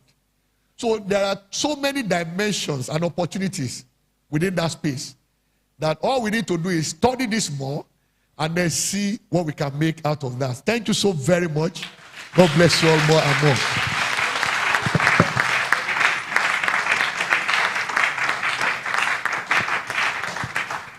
Distinguished ladies and gentlemen, another resounding class for Dr. Adedipe. I warned also, you know. And I was writing, and I was writing, and I was writing. You know, it's so interesting because I also have responsibility for sustainability in my organization. So I was at school today. I was just checking. Have we done that? Okay, have we noted that? Let me note this one. So, sir, I'll bring consultation fee later. But ladies and gentlemen, I just took out one single word or like a phrase when Doctor was talking. Built to last. Sustainability is about thinking about the future and what we need to put in place to ensure that generations after will find something that you built and they can build on that to still build and build again. And he also highlighted some of those areas we never noticed. Social media risk. In fact, we were looking at it from another dimension this morning as I was listening on the radio. They were talking about parents who were scolding their children or some other people. They post it online to say, what if a future employer sees where you were beating a child that stole something? They'll say, oh, this guy steals, we can't employ. You know, very little things. We're not thinking about the future. So risk, again, I say we're redefining today, is about thinking about the future and the stepwise things we need to do to ensure that works. I won't go into too much. Doctor told us about disruption as one of the, you know, areas under sustainability.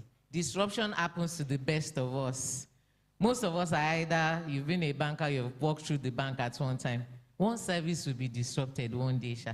You just wake up and you hear one app is not working and everybody's running kitty. You know, we thought we were, you know, we were the only ones here. A friend of mine just showed me the phone yesterday where they showed that HSBC has been having downtime and the whole of their customers are running, everybody is complaining. And I said, so it's a global issue. So you see that disruption is here and we all just must plan. And all of us here, I can see that most of us are digital migrants, right? Most of us.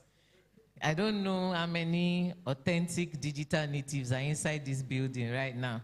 But if they are there, please ensure that the generations coming after can continue to build, and it will just not be digital for waste, but digital for building a sustainable future.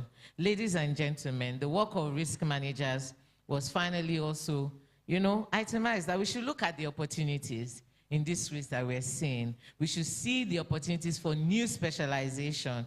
And please be careful. Some of us are coming for your jobs because there's opportunity here. Ladies and gentlemen, once again, a round of applause for Doctor.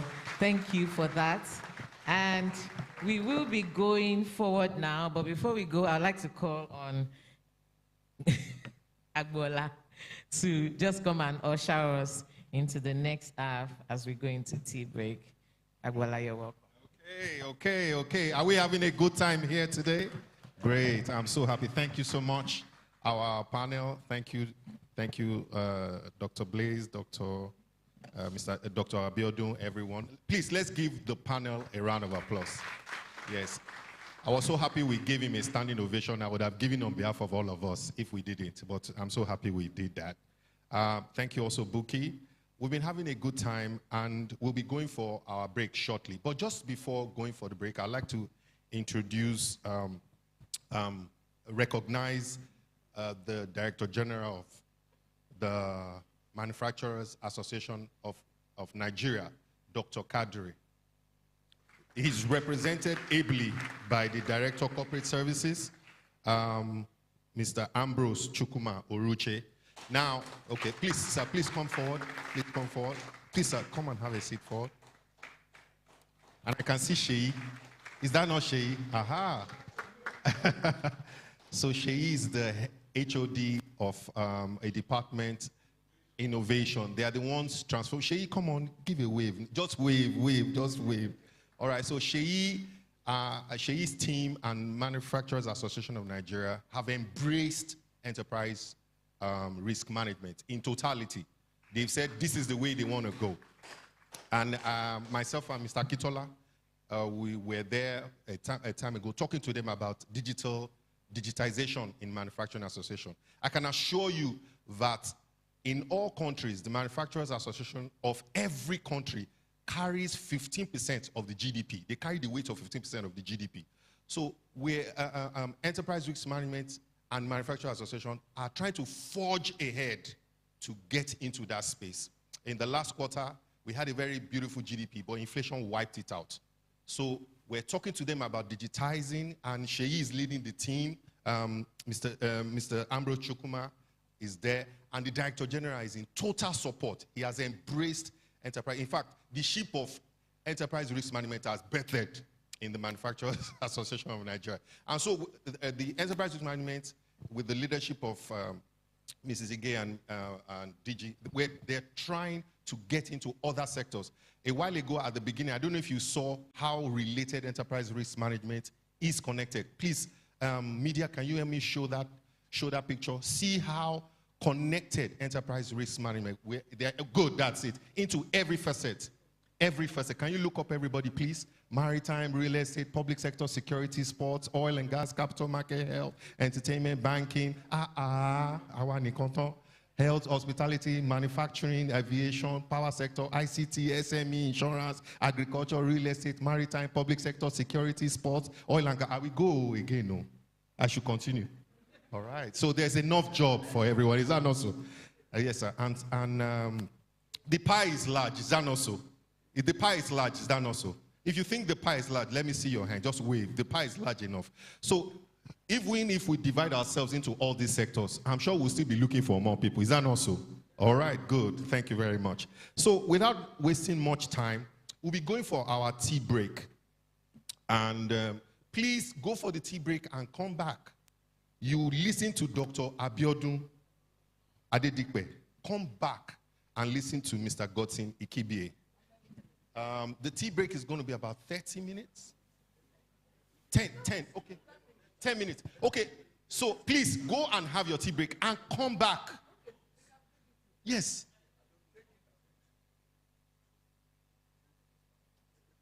Okay, good. So please go for your tea break and bring it back into the room.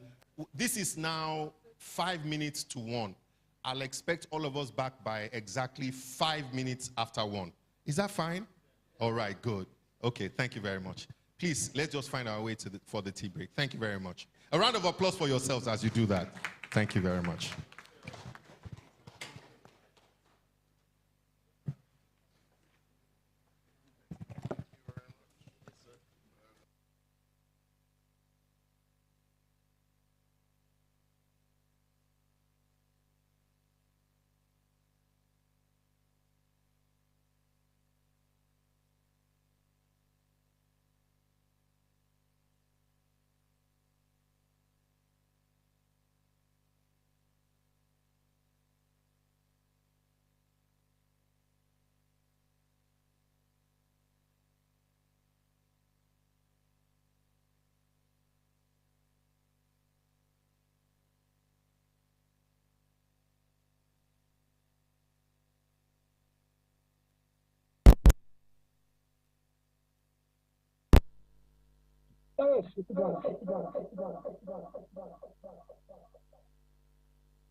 My shooting shine. Be motion, love, be motion, boy.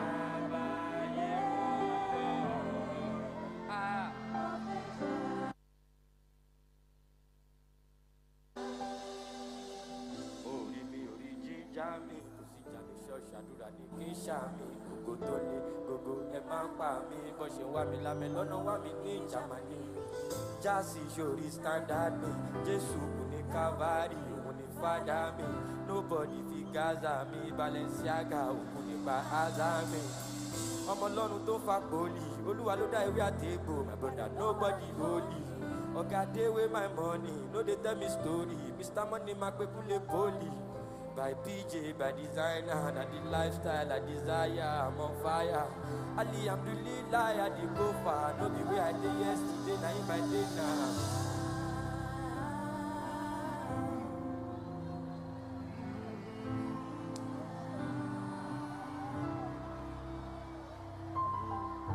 I'm not where I wanna be, but I thank God I'm not where I used to be. I was fucked up, feeling like the devil had a hold on me. Mama crying when I ran through. You don't know the shit we been through.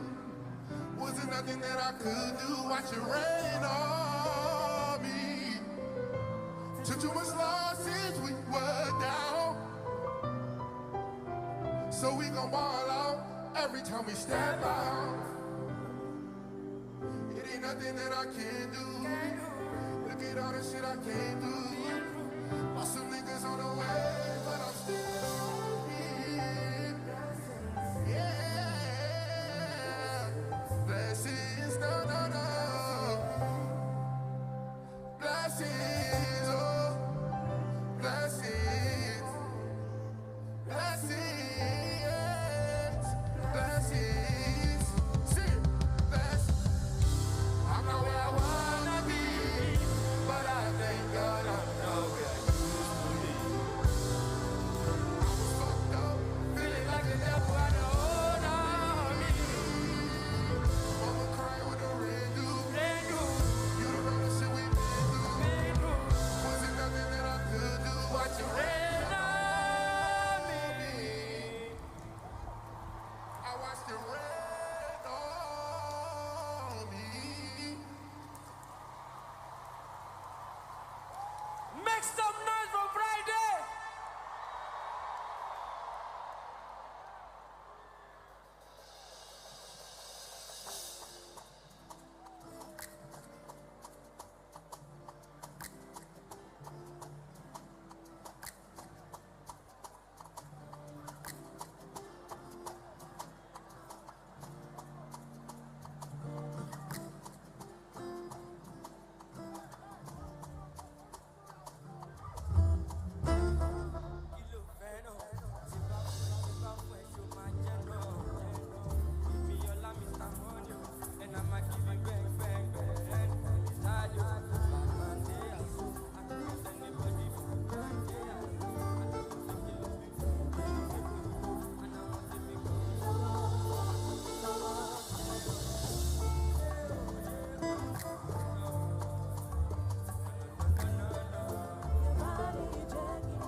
Baby Shango, baby Kibaraki no de kago.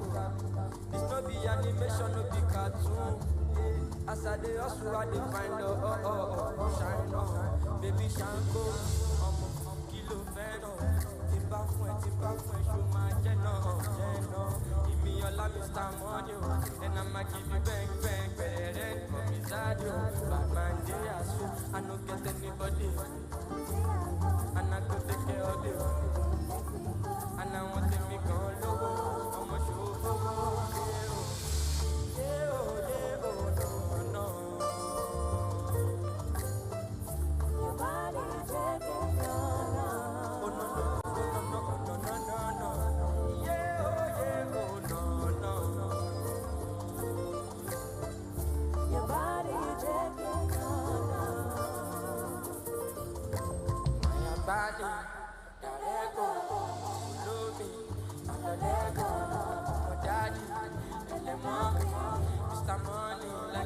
champion, some of what you got. Otobi, Olara, Olomi, Mami Mora, Angelina Jolie. Money, ti to me. Mo kọ́ ẹ̀jẹ̀ bíi ti Indomie. Baby, you run mommy, no go leave me lonely. Kagbe Johnson, make you leave the story. My love for a mommy, cause you see me scoring. Ìwọ ṣá máa wò mí, bí mo ṣe ń jó ìwọ ṣá máa wò mí. Ò ní problem, ìwọ lálábàárò mi. Ọlọ́ládé òkórí mi máa tààkù mí o.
I see you up there.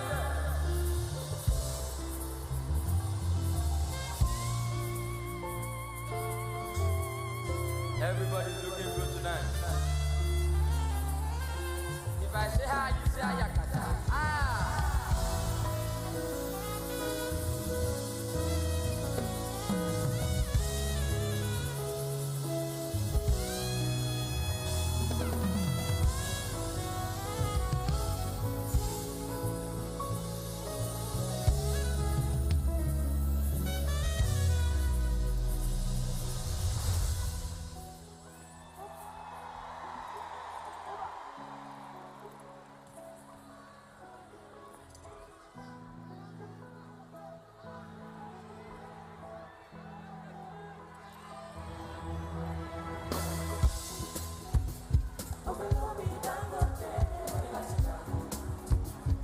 Ìgbádùn ayé pọ̀ lẹ́yìn ìmọ̀jú.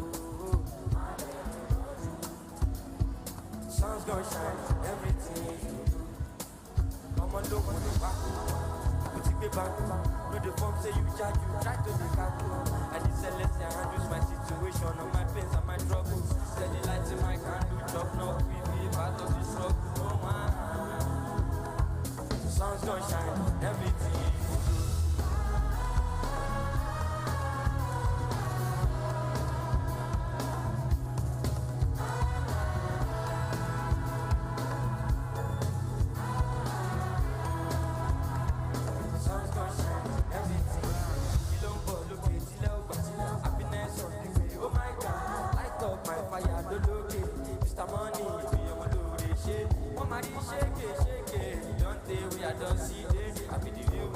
That was okay, that me that much.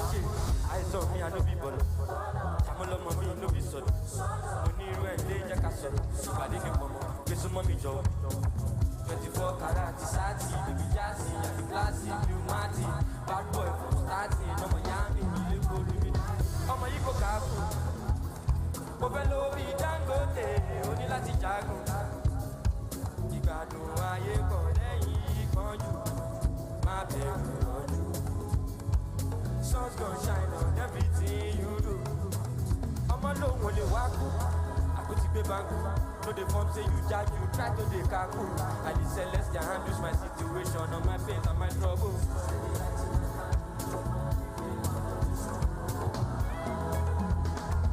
Sun's gonna shine on everything.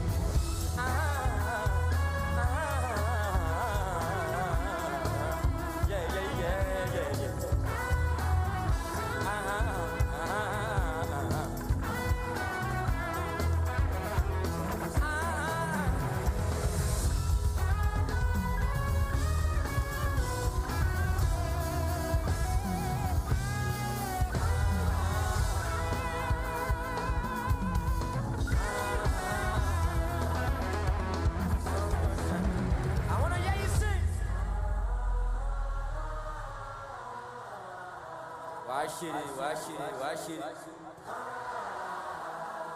Okay, okay, okay. Make I see my people there. Yeah, I wanna hear you sing.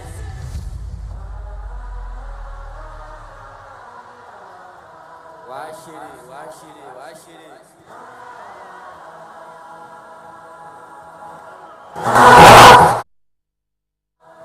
Sun's gonna shine.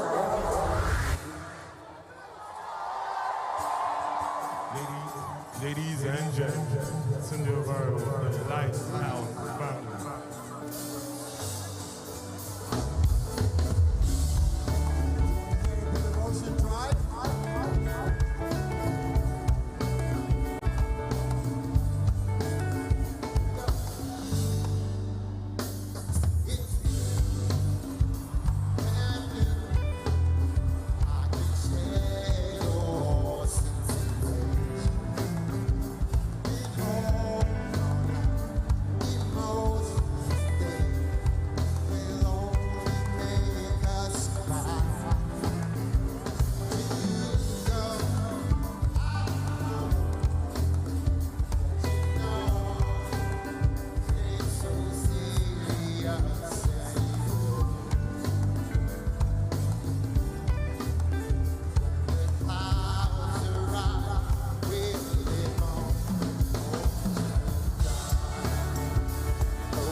Gonna shine on everything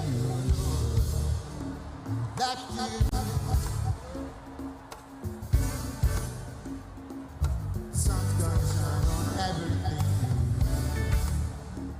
No why? So good. The sun's gonna shine on everything. Oh, good. No why? So good. The sun's gonna shine on everything.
I don't mind joke, I don't mind lay one. Monkey won't be papa, Jaro. Lagos State, who are?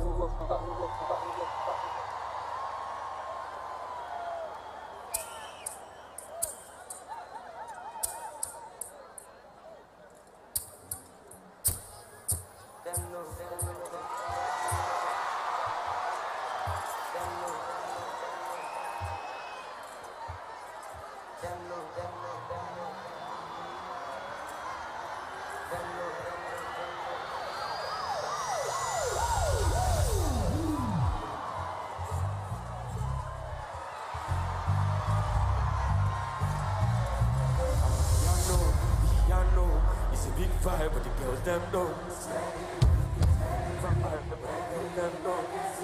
I'm a piano, it's a big vibe, but the girls them know.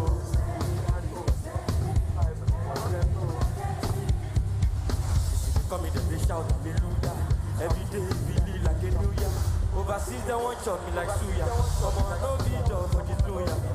Tired so greasy, he dey dance like breezy, easy. I'm on my wrist, they code, they breezy. I see the go, I'm a piano. We go show, we go let them know. How we run this town and then they show. The gap, and then you go, stronger, and then you go. Bad man flow, them on their toe. On the low, the guy them know. I'm pretty sure the South Jamo, Colorado, fast, really fast.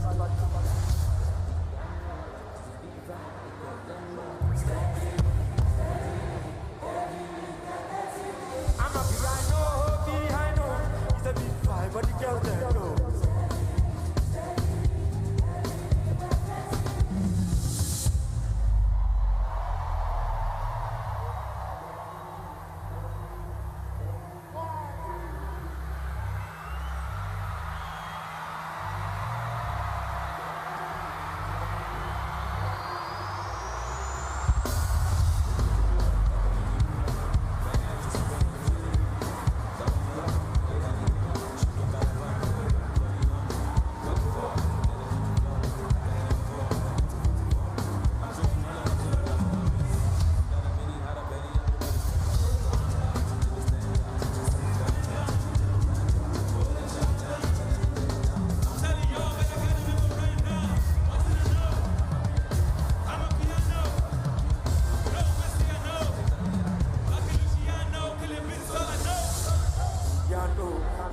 Vibe, but the girls them know. I'm a piano, it's a big vibe, but the girls them know.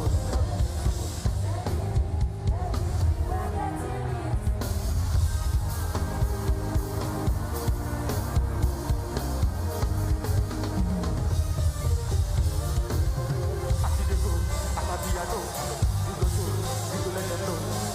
We run this town and then they do.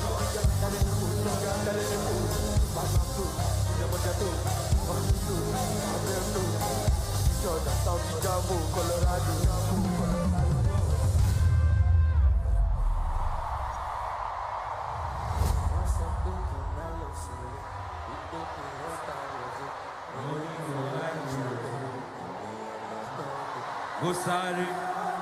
Kusari, come on, Meta, Mr. Amanda,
What's up, making my love sunlé o. We making ọjà rose o. Mo ní mo like champagne o. Mo sáré fowó mi ṣayé o. Bọ́mọ mẹ́fà lọlé o. Mr. Money o ṣe o. Èmi ọmọ pẹ́ o. Dolly, never, falling, forever. We got the cake, baby. Enter. We got money, goodie, ego, paper. You want you with big, but you want a bumper. Pushing the bumper, oh yeah. Oh no, bumper. We got such a beat. Take it, never. I'm gonna allow police to back this. Oh yeah, give me beep, bumper. Okay, bumper. Okay, bumper. Okay.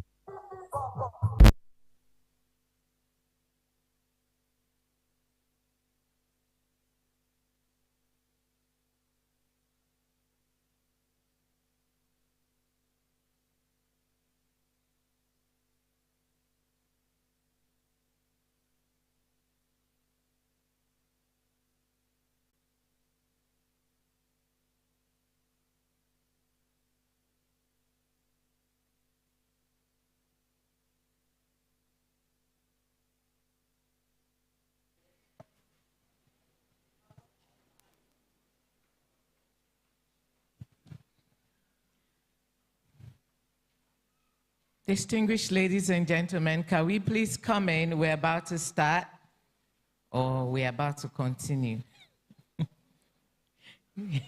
Which is it? Continue, okay. You know, it's either you're looking at number 6 from this side and you're looking at number 9 from the other side. It's a matter of perspective. So we can start and we can be continued. So whichever one you want, just be seated, ladies and gentlemen, and let's get going. So next, to, make sure that we continue to manage our time, being risk managers, we'll be going into our panel session very quickly, and I'll be introducing the panel session members. They are already on the top table, but so we can just have a bit of a background. Some of us have some very mind-boggling citations. I'll just make sure I can encrypt it. But, it is what it is. So our panel session this afternoon will be led by Professor Oyedokun. The panel chair, Professor Oyedokun, is one who, whenever I read the citation, I'm always shaking. Yeah, I won't go into the deep details first, but just listen. Professor Godwin Emmanuel Oyedokun, ND Finance, HND Accountancy, BSc Accountancy Education, BSc Finance, LLB, MBA Account and Finance, MSc Accounting, MSc Business and Economics, MSc Finance, MSc Economics, PhD Accounting, PhD Finance, PhD FA, that's Financial Accounting, right? CICA, CFA, CFE, CIPFA, CPFA, Certified IFAR, ACS, ACIS, ACI Arbitrators, ACAMS, ABR, IPA, IFA, MNIM, FCA, FCTI, FCIB, FCNA, FCFIP, FCE, FERP, FFAR, FPDCR, FSCAN, FNIOAIM, ABBA, one person. Prof, Today, Prof, I say, Prof, be careful, Prof, this one is too much. Professor Oyedokun is a multi-talented and multidisciplinary scholar and practitioner of good repute with over 22 years of experience. He's a public policy analyst, author, and international speaker. Currently Professor of Accounting and Financial Development at Lead City University of Ibadan. Lead City University, Ibadan, Nigeria. He's a visiting professor of forensic accounting and finance at Charisma University, Turks and Caicos Island, West Indies, UK. a visiting professor at the Department of Management Science of Coal City University, Enugu. He's an adjunct professor of accounting and finance at both Macpherson University in Nigeria and Crawford University, Igbesa, Nigeria. He was an adjunct professor of accounting at Department of Accounting, Igbenedion University, Okada, Nigeria. And he was a senior lecturer in the Department of Accounting and Department of Taxation of Nasarawa University, Kefi. Likewise, he was an adjunct lecturer at Babcock University and Southwestern University. He's a faculty member at Joseph Business School, Chicago, Lagos, and an international faculty member at the Mississippi State University's Continuing Education Center in Lagos. He's currently a faculty member for the supervision of postgraduate students at the University of South Africa, UNISA. He is also an external examiner for the undergraduate accounting programs of Abia State University, Uturu, Nigeria, Atiba University, Oyo, Nigeria, and Dominican University, Ibadan, Nigeria. Prof. Oyedokun is a sought-after intellectual who has presented various technical seminar papers at conferences, trainings, and seminars. He's an examiner to professional bodies. He's authored over 50 professional articles, 22 conference papers, 15 chapter contributions, and 171 peer-reviewed academic articles. He has edited 10 books and published 20 books to the glory of God. Please, a round of applause. He has successfully supervised 121 BSc projects, 7 PGD projects, 35 MSc dissertations, and 11 completed PhD theses in management, accounting, finance, taxation, and forensic accounting and audit in Nigeria and overseas. Just let me stop there. If I continue, Professor, you are welcome, sir.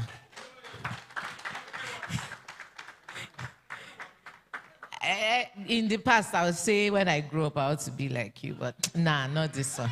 I let it pass. No, Prof, no, not this one. First, please, you may have your seat. Thank you, sir. I've already introduced Doctor before, but part of the panel is Dr. Abiodun Adedipe, PhD, FCIB, FIOD, FERP, and FIMC. Mr. Titus Akintola is the next speaker or part of the panel, is a managing partner, Titus Akintola & Co. He's currently the managing partner of Titus Akintola & Co., a firm of chartered accountants.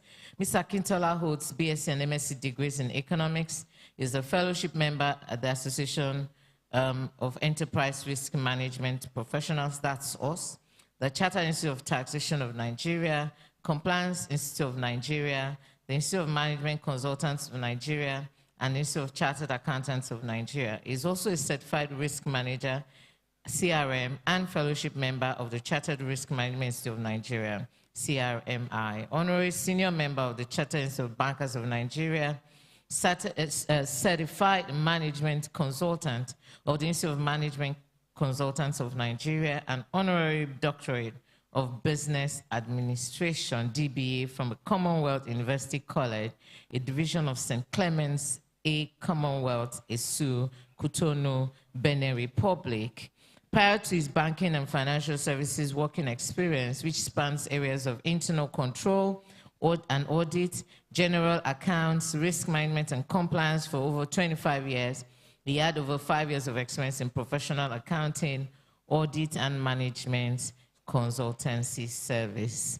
He has done a lot in the industry, moved from several houses across, and his very last career in the management place, he was in the immediate past employment as Chief Compliance Officer at FSDH Merchant Limited from 2016 to 2020. He was Chief Risk and Compliance Officer with Associated House Limited, ADH, now Coronation Merchant Bank Limited, from November 2010 to February 2016. He joined Lotus Bank Limited as a pioneer Chief Compliance Officer in September 2020, and later became the Chief Risk Officer until he resigned into his own employment. A warm round of applause for Dr. Akintola. You are very welcome, sir. Next, I'll be introducing Mr. Godson Ikebe. Mr. Godson Ikebe is a sustainable finance, ESG, and sustainable development advisor. He holds an MSc in marketing communications from the School of Media and Communication, Pan Atlantic University, Lagos, and a Bachelor of Science in Geography from Ambrose Ali University, Ekpoma. Godson is currently a member of the Executive Committee of the Sustainability Professionals Institute of Nigeria, SPIN. He has the banking industry, academic and consulting experiences in sustainability.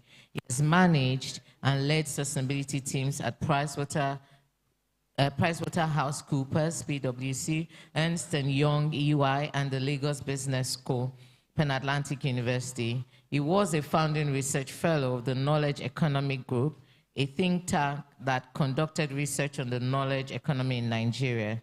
His research and consulting focus on interplay between developing and implementing sustainability and climate change strategies, sustainable value creation, and sustainable socio-economic development. In 2012, he participated in a Forbes Africa discourse on the challenges of Nigeria brain drain and its mitigating effects in Africa. Excerpts from his contribution were published in the September 2012 edition of the magazine. He has published several articles, several peer-reviewed journals, while his research interests include public policy, sustainable socio-economic development, sustainable markets, sustainability governance, sustainable finance and investment, amongst others. Please warmly welcome Mr. Godson Ikebe. So our panel is constituted, and I'd like to invite the chairman to set us off. Prof, I bow. Thank you, ma'am. Your Excellency is the president of our association, the president that can manage the risk that is associated with everything, everybody, and including me. Thank you for taking the risk to invite a very small boy of my nature to this program. Authorities of the association and by extension, the very first vice president of our main institute, CIBN, professor of professors, and a very learned orgas for that matter, and someone that some of us are also looking towards to emulate when we grow up. I've seen Ogadidikpe, and it's an honor for a small boy like me to sit beside him. And you know, when you get to some places and what you carry push you mistakenly beside some powerful people, you wouldn't have any choice than to request for a selfie, which I will do before I go. Someone should just do me a favor. By the time I go back to my seat, just snap me. Don't tell me. Later you send it to me. Thank you so much for being a wonderful boss that you don't want us to be calling you, but notwithstanding, I know your capacity. We continue to capacitate all the capability of people that you come across anytime. The former president of CITN, my boss, thank you, and all the distinguished personality, all the professors in the house, those that carry PhD, I respect you because idiots don't get to that level. For those that don't have it, I pray you find succor in doing so. You are not wrong to be member of this association. That's why the fact that some of us have about 30 of it, we still believe that without this, it may not be that complete. Hence, we want to believe that today is not going to be a criminal activities for us to sit down and hear the thing very well. And if you look at what Bible says, that faith comes by hearing and hearing the word of the Lord. If you want to actually know things better in your profession, you must continue to listen to that particular thing until you no longer need to read one line twice before you understand that which that particular thing is saying. That is when they will say you know what you are doing. Ogadidikwe is coming back to throw some balancings to kind of table that will shake as he's sitting there. We'll have more of him. And I want us to know that you can use accountancy brain to also define risk and risk management, but I will not do that now. Maybe some of the things that can drop on any of our platform that you can read. So in order not to pretend as if I'm the main paper presenter today, I will be interrogating the discourse with my bosses on the high table. I know Oga Godfrey is there and my doctor is also there. We'll do it, and I want to promise you that we'll be out of this place in no time at all if you do not ask questions. But if you ask questions, it's no longer my trouble. But for us to close at when we are supposed to close, I can promise you that, because we don't waste time in our meeting.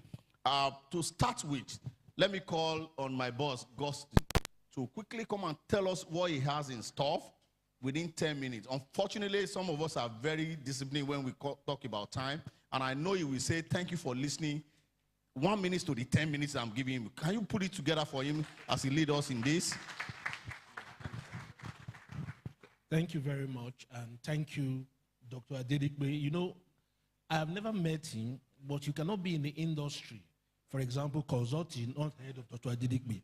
So it's a privilege to have met you today. I'm honored. Thank you very much, sir. And thank you for that presentation, because it was very fantastic. I like the way he was able to relate some of these conversations to ESGs and all that. So, but for me, I think one of the things I want to say is that in as much as, just to summarize, ESG is about longevity, which is true, I mean sustainability, but what we're looking at in sustainability from a broader sense is what is a just longevity. For example, there's something connected to Nigeria, corruption. For the past, since independence, if you read, as we go back to the 1960s, 70s, we've had this conversation, Nigeria is a corrupt society, our leaders are corrupt, it's been there. That conversation always happens. But again, and Nigeria is now over 60 years.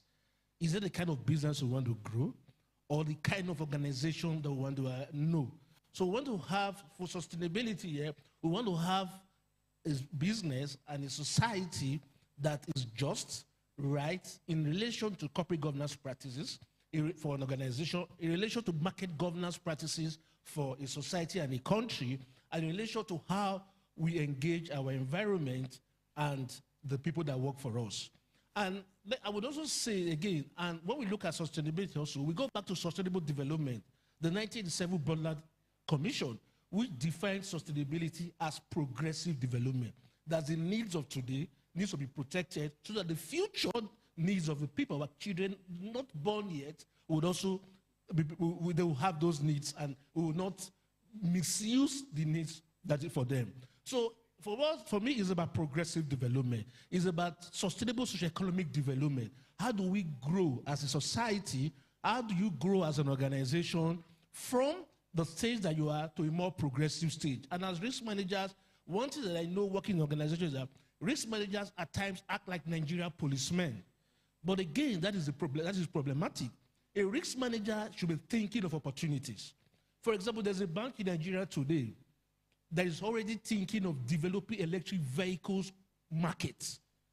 A Nigerian bank. They're already developing, for example, they have EV charging outlets. They want to bring in electric, work with partners to bring in electric vehicles as taxes to start with. That is an opportunity. And those are the things that as risk managers, we need to broaden our knowledge and see the opportunities in the market. There are a lot of opportunities. Sustainability is not about a unit. It's not about the department in the bank or in an organization. It's about the organization. It's about how the organization should run. The strategy, to the risk management, to the internal controls, to the internal audit, to the compliance. Everything in the organization should focus on sustainability. And that's what they say, sustainability drives strategy. That statement, I'm not sure if I've heard, sustainability drives strategy. It drives the business. It drives the market thinking. It drives the activities and everything in the business.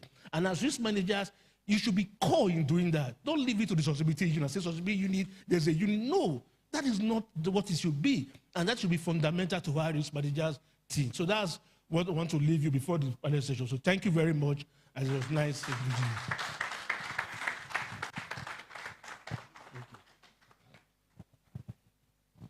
The truth of the matter is that business of managing people involved risk, and he's been able to do justice to that within 3 minutes. Wouldn't you rather clap for him? Now, one thing is that if you want to speak it in Yoruba English, chop the life of your head now and ensure those that are coming behind you will still have things to chop. So that is exactly the summary of what he has said. So let me just put it to him that within the concept of sustainability, do you think we can achieve that bearing all this corruption allegation that you levy against my country now? I think, okay, I will go back to whether we can achieve that. I think in 2012, I think that was Sanusi, 2008, I mean, that Sanusi was the CBN governor, right? We saw a different CBN. Sanusi came to CBN as a risk manager. He was chief risk officer and became CEO. So, and if you look at what he did, he was able to connect risk to opportunities. One of the things, if you look at Sanusi's era, you could see his relationship with the fiscal policy thinkers and how his monetary policy approach was built on ensuring that at the micro, not he's a macro guy, but at the micro level, those people could benefit from that. And it was under Sanusi that the NSBPS, the Nigeria Sustainable Banking Principle, was, prepared and launched and domesticated. It was under Sanusi that happened. And one of the things in that principle that has never been put into practice is incentive for banks who actually comply with those principles. And Sanusi was always thinking of a broader economy, looking at the grassroots people. How do we incentivize, how do we grow the economy as a monetary policy person working with the fiscal policy? So if that is the case, this is actually possible. And again, we forget that this was under the government of Jonathan, who people said was very corrupt. But the economy was running because we had competence in monetary policy, competence in fiscal policy, who ran the economy. And there was a marriage, that interrelationship which should happen normally. So I think it will work. I believe strongly that I always say one thing, that corruption is not when Nigeria is not working. I stand to be corrected. Because corruption is not when Nigeria is not working. And I stand to be corrected. Because there is corruption in every society. There is corruption in everybody. The problem of Nigeria goes beyond corruption. It's more of an impunity. Because if you have engaged in civil service, for example, you see that people the capacity isn't there. The capability isn't there because they are not that they don't have it. There is no difference between myself and whoever is in the civil service. But the system does not have the capability, the culture. So the culture is in there, the capability is in there, and that's the problem. We can tame corruption when we build that system capability in our society. Why is corruption less in the private sector? Why? Why is it that in the private sector we have less corruption?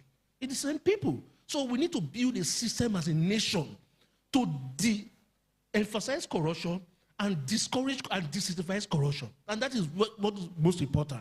And once we do that, we can put everything in place and create the thinkers, the ideas that will drive Nigeria to leapfrog from a sustainability perspective. I think it is very possible. In the essence, because there are a lot of opportunities. In the market, there are a lot. The market opportunities for sustainability is enormous. It's enormous. In the capital market, we have the green bond, social bonds, sustainability bonds. We have the lines of credit waiting for countries and organizations who are compliant to sustainability.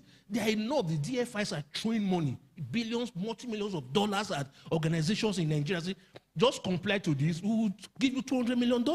When we give you $200 million, put the money in such products in this area. So we need to build a market for the future, and that market must be built from a market governance sense. So we need the government to wake up and understand that to build a sustainable is an economy that is strong, and it also relies on sustainable economic development. That is what is required to be done. Thank you. Okay, so thank you. Before you go, I was about asking you that aspect that you just ventured into without me approving you to do so. But that notwithstanding, because I saw that madam falling in love already with the way you are trying to, but it's okay, it's acceptable so far that they are gaining something. And all this question is summary of the question they want to ask because they are not asking you question again. Now, I saw this concept in your notes.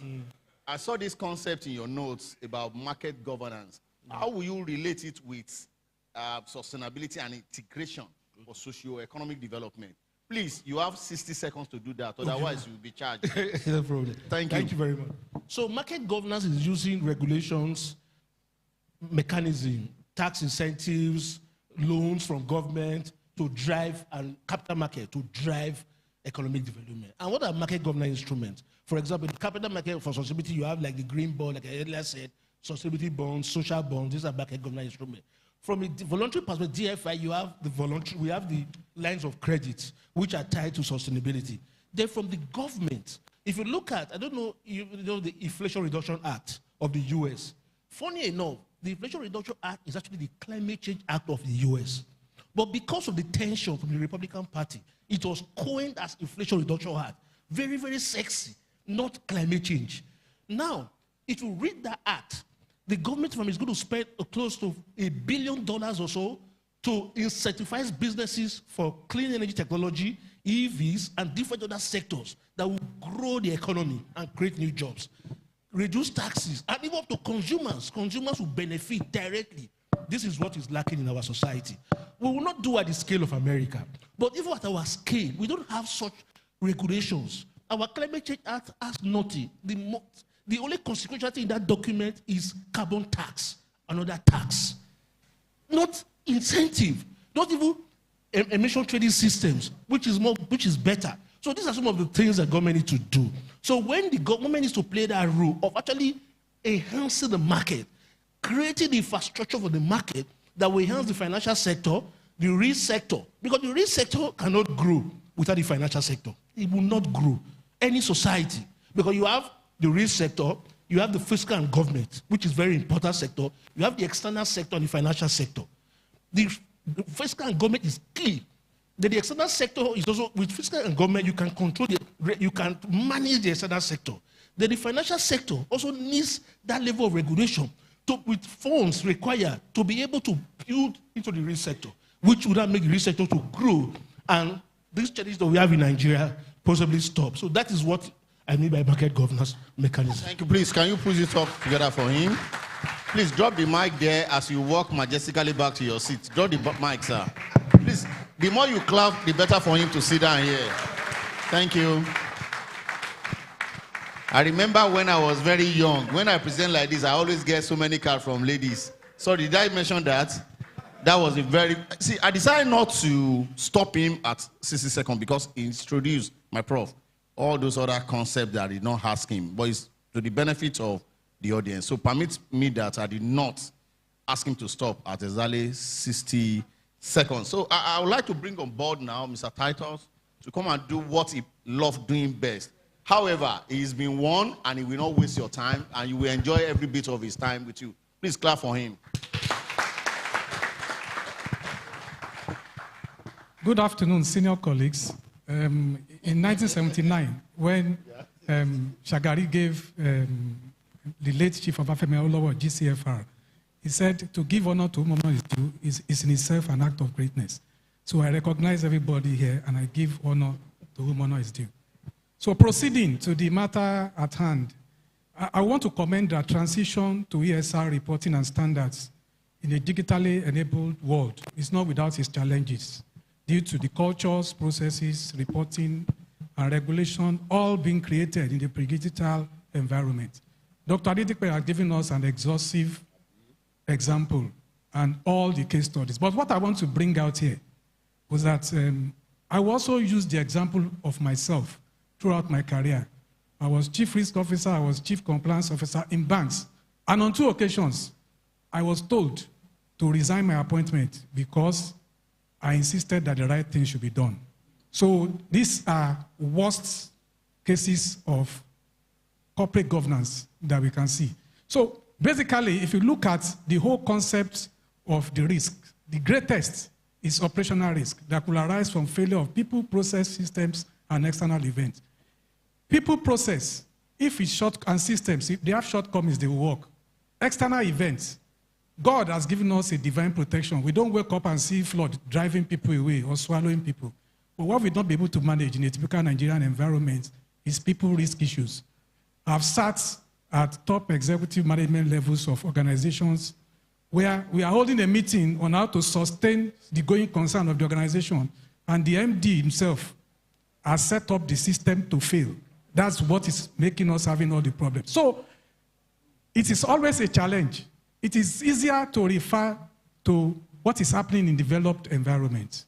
What you discover is that risk also has, is very closely related to culture. And so you are talking of a risk, building a risk-aware culture. Because the purpose of our being here, we have to be culturally aware. When a Yoruba man dresses, they don't need to tell us, you will know him. I want to also start an example. I'm sure everybody here knows Consolidated Discount House Limited. When you are assessing a bank, you use CAMEL, capital adequacy, earnings quality, management competence, earnings quality, and liquidity. It only took one policy by the former CBN governor, Sanusi, the TSA policy. Nobody ever knew that a former managing director of CDL was trying to take over Union Bank. So he took money from the organization and used it to buy shares in the bank. Unfortunately for him, when the capital market saga came up, they couldn't disclose it in their accounts. So what they were doing was that they would go to the public sector, collect deposits, and use to match it off the balance sheet. And they were declaring profits. So, so what I'm saying is that the key learning point here is that when we should also manage the risk of always using the developed environment or best practices as example.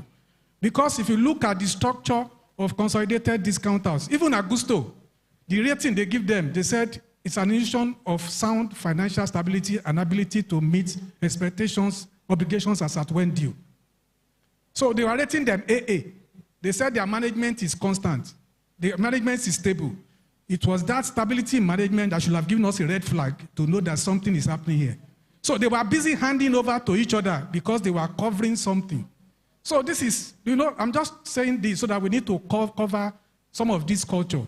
So it's a cultural thing. So we need, as risk practitioners, to build a risk-aware culture. And sometimes the risk equation we always apply. In any activity, there is an inherent risk. When we put in controls, it becomes residual risk. And because the world is always revolving, you will find out that what is residual today may become a major risk tomorrow. I also watched a clip on 101 East, Al Jazeera. There is one program there, they showed Nigeria, a kleptocracy. That's a government, they were packing people in buses, and they were showing them around. They showed Dezani, they showed the former head of state, including Buhari. They don't have anything to hide. And they showed an estate. They said these estates were acquired by Nigerians with no source, no visible source of explanation. So you see, the damage is extensive. But we as risk practitioners, I want to enjoin us to also put in our best to ensure that we preach the right things, get the right things done. That is not to say that all is lost. I've also jotted down some innovations that were made. I know that the Financial Reporting Council of Nigeria also participated at the Conference of Parties, COP27, that was held in Sharm el-Sheikh, Egypt, at the 27th conference. So they have adopted a global baseline for sustainability reporting. The ISSB, on 26th of June 2023, issued inaugural Global Sustainability Disclosure Standard, IFRS S1, that's general requirements for disclosure of sustainability-related financial information, which sets out the overall requirements of an entity disclosure in all the significant sustainability-related risks and opportunities, and IFRS S2, climate-related disclosure, to build upon the recommendations of the task force. So what I'm saying is that we are making efforts. I hope these efforts will be improved upon. I also want to law of the Climate Change Act 2021 that launched the Nigerian Energy Transition Plan, NETP, on August 22nd, 2022. It's also another initiative. The IFRM, Financial Reporting Council's commitment in that direction is commendable.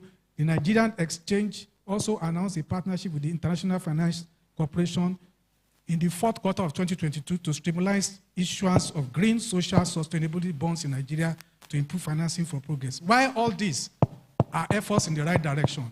I also pray that there will not be attempts at just following what is happening internationally. We should all endeavor to ensure that we build the right risk-aware culture to do the right thing so that we can get the right results. Thank you. Thank you. The beauty of it is, I can't say you went to Travaillas, okay, but you have put your eyes in my daughter by answering a question that did not ask you to answer. Please, can you appreciate him more for me? You know, my Oga, who is a lawyer, will tell you that in court, evidence of bad character cannot be used against you. But when you put forward your good character, you will allow the opposing counsel to also attack your bad character. Because you delved into accounting, then I will pick you up from there.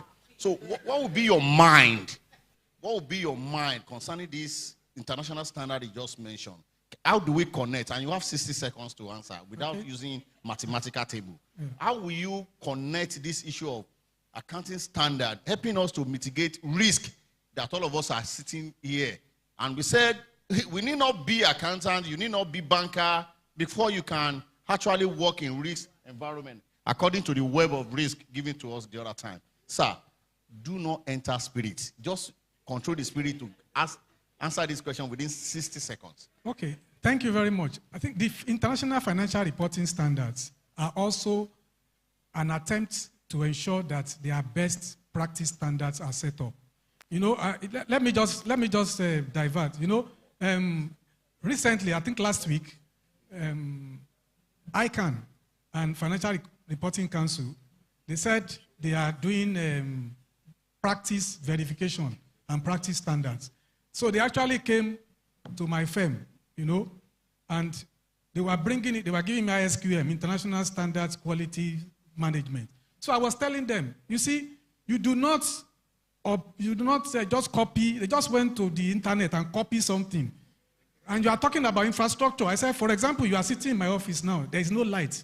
If I don't put generator, will you be here? And you are talking about something. So what we need to do is, I believe we can set it as a target, but we need to build that culture to ensure that we do the right things to get the right results. Do you agree with him? Okay, clap for him so that he can go and sit down. Okay, by the power that is not conferred on me, I hereby bring this panel to a close so that I will not exceed 2 o'clock. Now, and I seek your indulgence to spend 5 more minutes. I've not reached 2. Can I get 5 more minutes? No, before I ask you, sir. 5 more minutes. Okay, so please, to the center of the center, sir. Please clap for him so that I can get there on time. Now, the issue is that I'm going to tempt him so that he will not do what he's supposed to do. He will want to be tempted to use more than the time I want to give him. I'm going to give him 4 questions that he can never solve, even if he's writing an account within 2 hours. But he must answer it within 3, 4, 5 minutes. Now, Oga Adedipe, you said we should not call you boss, but you're on your own on that too. Stemming from what he just discussed now, standard and the risk are 4 basic principles. I'm not testing your brain. You will explain those 4 principles to us without using mathematical table. Right. Say number 1. Okay. Number 2, are you saying we are not over-regulated when it comes to issue of risk and the like in Nigeria? Because my other colleague was recommending regulation. And I want to tell you that we have laws, my professor, we have a lot of laws on ground. And are you saying we should still continue? That's number 2. I will remind you because I know how it works so that you don't go. Now, I have 2 more and I want to read them out so that you can, I pray God will not allow you to remember everything so that you can come back on time. But notwithstanding, corruption has economic positive implication. Can you explain that? Okay. Then the issue of risk. When you hear risk, all of us think it should be negative. Is that your thoughts as well? Your time starts now. All right, thank you so very much. Now, the first question, and that is to make it very simple in context of reporting standards. Now, there are 4 basic principles. The first is recognition. And that means do you recognize income earned? How do you recognize expenses? The second one is derecognition. And that means, is there a possibility that you have actually extinguished the liability, but you are still carrying it on your book? But we saw the evidence of that all over the world. Number 3 is measurement. In fact, that is where it connects to corruption. Where I'm the CEO of a company, I have an official car, fully depreciated, book value 100 naira, I now request to buy the car. And they say, well, if I buy the car for 100,000 naira, the company has made profit already from the sale of its assets. But the market value of that vehicle is about 5 million naira. So in which case it says, under that principle, the measurement of the value of that asset should be determined by a professional in that field. Okay? The fourth one is what we call disclosure. In which case, there should be transparency in everything the organization does. So standards hang on those 4 principles, essentially. Now, the second question relates to the issue of, overregulation. Now, the issue with regulation is this. We have laws for practically everything in Nigeria. There are laws. But there are 2 issues with our laws. Number 1 is compliance. Then the second issue is most of our extant laws are not up to date. They are obsolete. And I'll give just one example and move to the third question. And that is third party. Okay, that's alarm, Abi. It's alarm, actually. It's alarm. Just open it and stop it. Not going by 2 o'clock. All right, so the example I want to give is third-party vehicle insurance. The act was put in place in 1945. Only. And that's what we're still wrong with. We took it from the Britons. The Britons have moved away from what we inherited from them. So I know because it's something I'm involved in discussing now at the Senate. That's why I can say this emphatically as an example. Third question. Now is about corruption and positivity. There's something we call the economics of corruption. Now, the economics of corruption talks about how, you see it as a process. Okay? You start with an act, and then in the price of the activities involved, end of it, we call it process output, is the proceed of corruption. So the question we now ask as a follow-up is, what do you do with the proceed of corruption?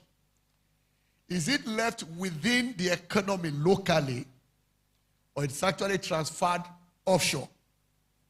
Now, it's a conversation I've been a part of since the late 1970s. So that's why, when you raised it, I said, look, this is something we can really talk about. That's why I said the economics of corruption. The way it goes is this, and I'll give an example so I don't talk too much on this.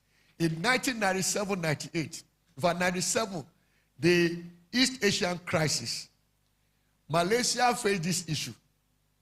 And what they took as a position was that if you ever stole money in Malaysia, and that money is invested outside Malaysia, we are giving you a window of 1 year to bring it back. We already have the evidence. Like one American professor told us at the Economic Summit in 2013, that was 10 years ago, that they have details of Nigerians who have money all over the world.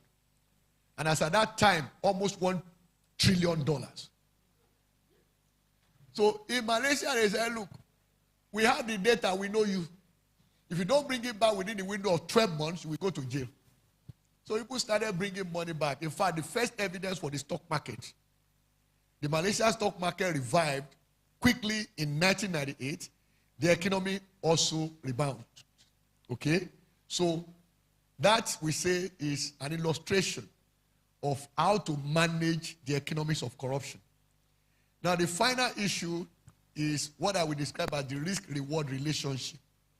Oftentimes, people want to hear risk, they think negative. But we say that let's assume risk is coming towards where I'm standing from this direction. I then decide to hide under this podium.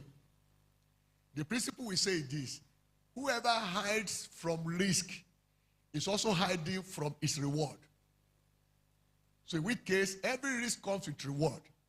And that is why we say in risk management, the issue is not about the risk itself. The issue is how to create an extra value from that risk. That is what is most important to the organization. Extracting value from that risk. So because risk comes always with reward. So thank you so very much. Yeah, I think I stayed within the time. Are you happy? We have wasted your time. Do you still want to ask question? No. There's a difference between question and intervention. My prof will intervene. But do you still have other question? I am not the one delaying us again, no. So can you just put your hands together for prof to give us one or two things as intervention? They are bringing mic for you, sir. There's only one person that indicated interest, and you are the only person that will talk. 1.5, okay. I want to thank God Almighty for being here today. It's good to build a very good relationship. I know the president will be here today. He will want to see me, otherwise he will call me. And also the DG. Not knowing that I'm even coming to meet my brother too, who has been doing wonderfully well in the industry. But they have done wonderfully well. The key note speaker and the panelist. But there was something as I was worried, sitting there cogitating on what has happened, is that I look at our population here, we cannot be less than 50. Based on my little experience in having touched so many sectors of the economy, if all of us that are here are champion of what is good in Nigeria, Nigeria will change. I mean, the academics, I knew when we were in the school in Ife in the early 80s, you just get scholarship without nobody without knowing anybody from the village. I knew I never visited any lecturer for any mark, for anything, but some of us that are here today may be doing something for our children. I pass through Ikorodu Road every time I complain with my wife. I said, when we travel abroad, do you know that partitioning are done with wood, light wood, this light wood, and you will see it for years. Go and see what they did. And that within that period, every vehicle was moving straight, time was not being wasted and everything. We have removed, in fact, there are some places they've even pulled something out and removed all the something. Where are we getting to? In the academy, it's the same story. In the bank, it's even the worst, which I'm even representing them today. It's even the worst. Just 2 weeks ago, I was with one of the directors of a bank. These are the people that will come here and be shouting integrity, corporate governance. It's not about it. Do it. Be an epitome of what we are preaching. And he was there. We were in the car. He was talking to, he said, tell them, the vehicle, the thing is coming. You are talking of insurance. The insurance should not be covered. Just give them any amount to pay. Which means that if there is any need for claim, that bank is already in mess. You can see. It looks very simple. It just give them, just let them pay a token. Don't disclose everything. Anything can happen. There was a bank some years ago called Peak Merchant Bank. They went into rise. They thought they want to compete with Dangote. I mean with, yes, I think Dangote, they're selling rice that time. They went and imported, the rice was coming, and along the line, the ship got sunk. And that was the end of that bank today. I don't want to go into too much story. I have the report of the CBN on it. So my admonition to all of us here, I'm a missionary teacher. Let me teach well. Let the man in manufacturing and this thing do the right work. I know without being a parapsychologist and everything, I've seen this man. He could have been a billionaire in this country if he wants to cheat, if he wants to be getting money to fund for people, because he has been going on and on and on and on teaching what is this thing. Let us imitate what is good. Let us today, as we do meet together this day, as somebody who wants to check the risk and limit the risk in this nation, be an ambassador of what is good. And Nigeria will change for better within 10 years. God bless you all. Thank you, sir. The only thing that he did that I don't like is that he did not say I can also get rich with what I'm doing. You didn't say it very well. Because this thing is very important. I used to tell my students that they thought teaching is poor. Teaching is not poor.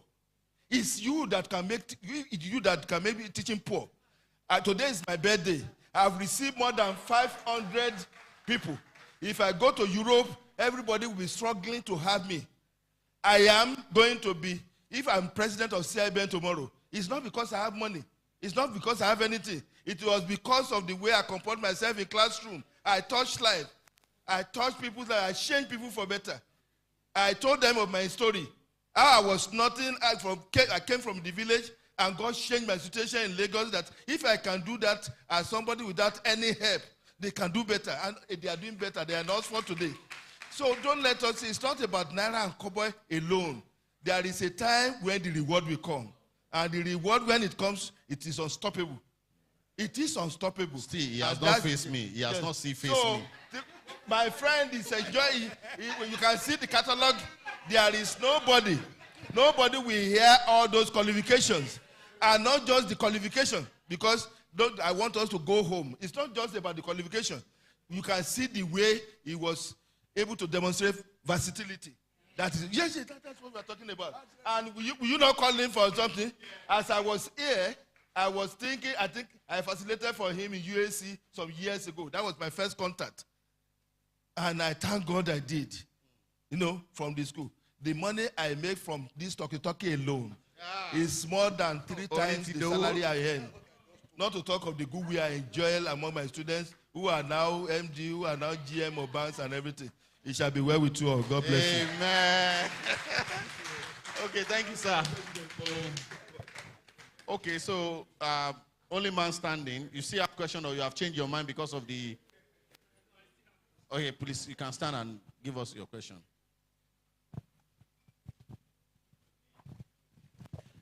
Okay, good afternoon, Chairman, ladies and gentlemen. My name is Omudu Innocent Inalego, a potential inductee here today.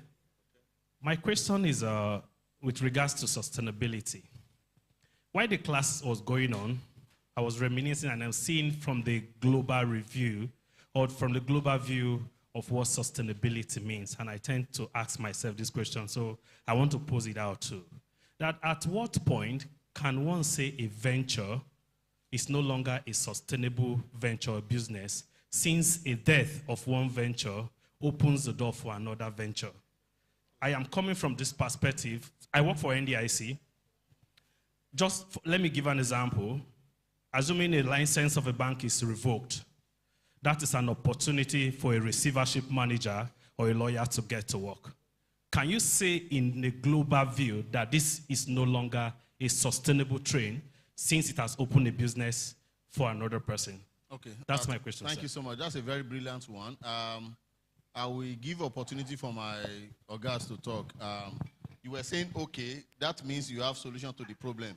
However, go and study the innovation that we have in CAMA 2020, especially the chapter, is it 18 on administration. It's no longer business as usual for receiver manager, because the aim now is no longer to do undertaking. When I say undertaking, undertaker, let me speak Yoruba English. All those undertaker, you know the work they do to carry the corpse to the burial ground. We no longer allow them to do that. You bring in your ingenuity to ensure you revive the company. So your role may change from being receiver manager to administrator because of the moratorium provision we have in that chapter 18 of the something that gave the latitude to the administrator to run the company without fear of any fictitious or unnecessary petition that can stall the program. I don't want to enter the spirit of lecturing, so I hand over to Ogadi. All right, thank you so very much. I agree with you fully well that if an organization has an issue with sustainability, it can spin off other opportunities, which is in context of my keynote speech also. So but there are then two ways to look at sustainability from the global perspective, as you said, that's macro, and then micro. Now, micro focuses on the particular entity itself. What do we do to keep this entity sustainable? All right? So then, the sustainability from the macro perspective, I would say it looks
emanates from a tree that existed in the forest before.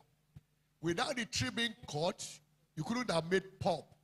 Without the pulp being processed, you can't have a sheet of paper. But once you write on the sheet of paper, there are now two sustainability issues. One is the paper itself that connects to the forest. The other one is the ink that writes on the paper, which is a chemical. So now, when you dispose of that paper on which you wrote something, that means you are indeed, quote unquote, damaging the environment when that paper gets back into the soil. The chemical, which is the ink or toner, whatever it is, that gets back into the soil, degrades it. And then the paper itself also, when you ask for another sheet of paper to replace the one you used and shredded and disposed of, it means some tree somewhere in the forest also went for it. So the question then is, if you go electronic, in which case instead of using paper, you now go paperless, we say that you are already building sustainability principle into your operations. But what that also does is we say it is good for the planet, but it's equally good for your profit because your cost of operation also drops. So let me leave it there. Thank you so very much. Thank you so much. If you check your program, you will notice that this session is supposed to end by 2. And you will agree with me that we took over 1 hour later than that. And I want to confirm to you that if you do not say we have done well, I want to confirm to you that these my ogas have done well. And I don't want to believe that they have not delivered. They've delivered to the best of the best and over best of their ability. We pray that as they put forward that, it will germinate more than what the planet can contain. So we leave you on this and we want to say thank you to every one of us. So I will hand over to the president to help us do the needful. Thank you so much. Then please, somebody should come and take a picture of this before they run away, please. Thank you very much. Please, can you help me to appreciate the panelists? You know, when I was welcoming us in the morning, I said, please try and ensure that you drink from the fountain of knowledge of our. Have you done so? Yes. Oh, put hands together again for them. Especially the moderator, the chairman of the panel. I specifically like, the method he applied, the style he applied, he carried on. So nobody, exactly. As a teacher, I know that is what you did as a lecturer. So on behalf of the Association of Enterprises Management Professionals, Management and Staff, we say a very big thank you to you. And we like to put it on record that you have added to our knowledge. We thank God for tapping from the knowledge and drinking from the well of experience. Thank you very so much. Thank you.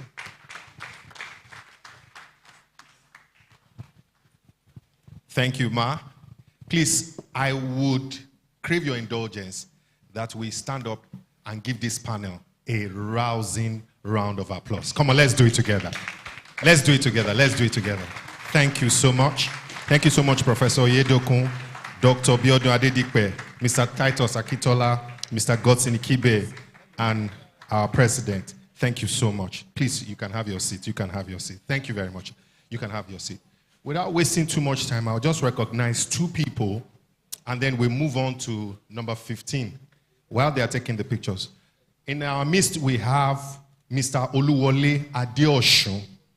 He's the president of the Chartered Institute of Stockbrokers. He's FCS. Mr. Adeosun, thank you so much. He's with us. We also have Princess Funlayo Okeowo. She's the MD of FAA Group of Companies. Thank you so much. She's the current council member of LCCI. She was a one-time national council member of MAN, one-time council member of Lagos State Polytechnic, and also Federal Polytechnic Ileoluji. Thank you very much, man. I also have in our midst Dr. Janet Adetu. Dr. Janet, can I see you? Dr. Janet, where's she? Hello, please come to the front. Please come to the front. Please come to the front. Can the ushers help me bring her to the table? Yes, ma'am. No. Dr. Janet Adetu. She's a fellow of the Association of Chartered Accountants, UK and Wales. She's also a member of the prestigious Forbes Coaches Council. Dr. Janet Adetu, please. Thank you very much. Now, we will go straight to the meat of today's program. You will agree with me, if we did not have these panel discussions, if we not had these talks, this would have just been one of those normal awards, but the talks made it exciting. So a round of applause to you for attending. Thank you so much. I'll go to item 15, which is presentation of the inductees to the president and the induction by the DG. Please, can you? Okay, thank you very much. By DG. So I'll be inviting our DG and the president back. DG, Mr. Dutola, I think he's taking pictures. Can you please fetch him for me? Okay.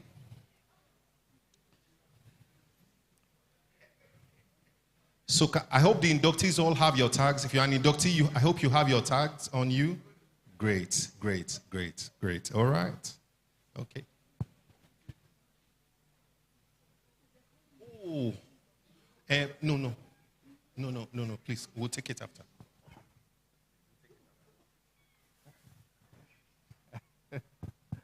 Okay. I loved something about one of the speakers spoke about, the economies of corruption. It was a very, very interesting topic. So inside corruption, there is economics again. Wow. I need to study for further.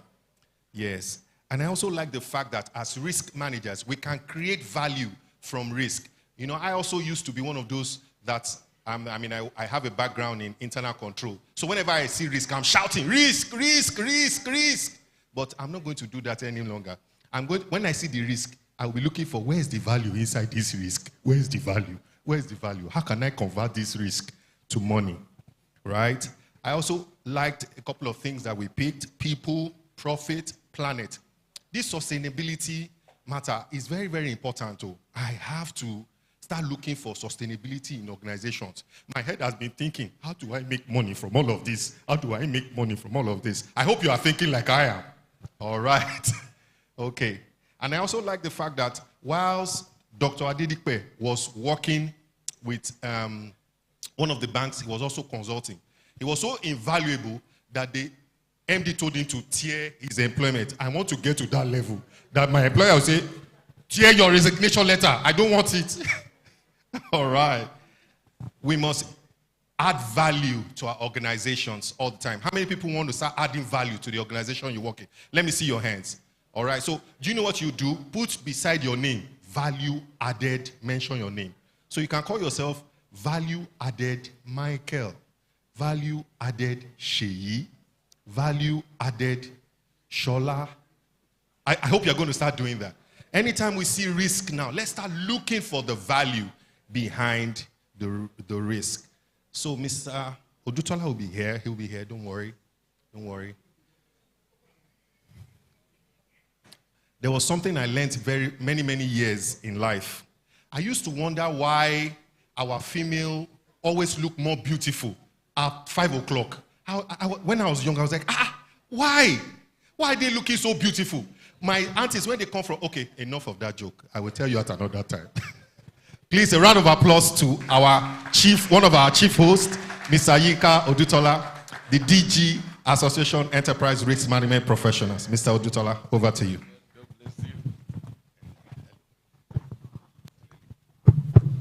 Thank you very much. God bless you, and I want to appreciate every one of us for the journey so far. Right. It's not easy to listen to Dr. Adedipe and you remain the same. You understand? So a big round of applause for Dr. Adedipe for that keynote speech. You understand? That's the thing. Thank you very much, sir. People have been talking about, the topics that have been rendered so far. So we want to appreciate you. Imagine Osiwa. Thank you. God bless you. Sir. All right, so we are going to the main business, which is the induction, program, for our fellows, the associates, and the senior associate. At the point in time when Doctor was presenting, I was almost tempted to come up, you understand, to say, Doctor, you are just speaking my mind.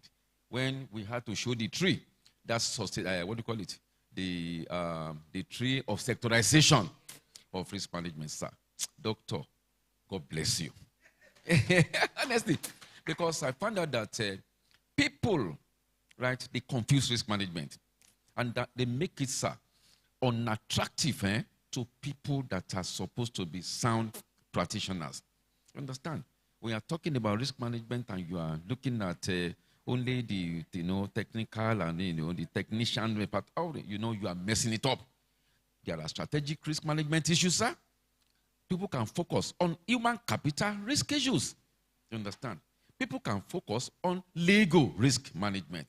You understand? We are talking about sustainability risk management now, ESG, a lot of areas. Let me tell you, we have risk management in sports. As you are sitting, you can, Google these things. Risk management in sports, some people are making fortunes, sir, out of managing risk in sports. You understand? And you are here, you say Nigeria easy, and all those things. The question is that, right? As a risk manager, right? Honestly, life will not, should not, and will not be hard for you. You understand? You did not say amen. Right? Because there are a lot of areas there where you can explore. That's what I'm talking about. Look at health risk management. Like I said, Google is your friend. Google it. Health risk management. Some people are making fortune. You understand? We went to US some times ago.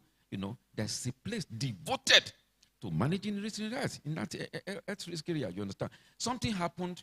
I actually was in US, but I don't know which part of US. I was watching the television. You understand? Right? I think in New Jersey. And what did I see? It still shook me. Kind of shocking up to today. One woman was in coma. You understand? Coma for 8 years. You know what it means to be in coma? You understand? Almost in a vegetative state. Do you know, right? Doctor mentioned something the other time. He mentioned the issue of people risk. Did you hear that?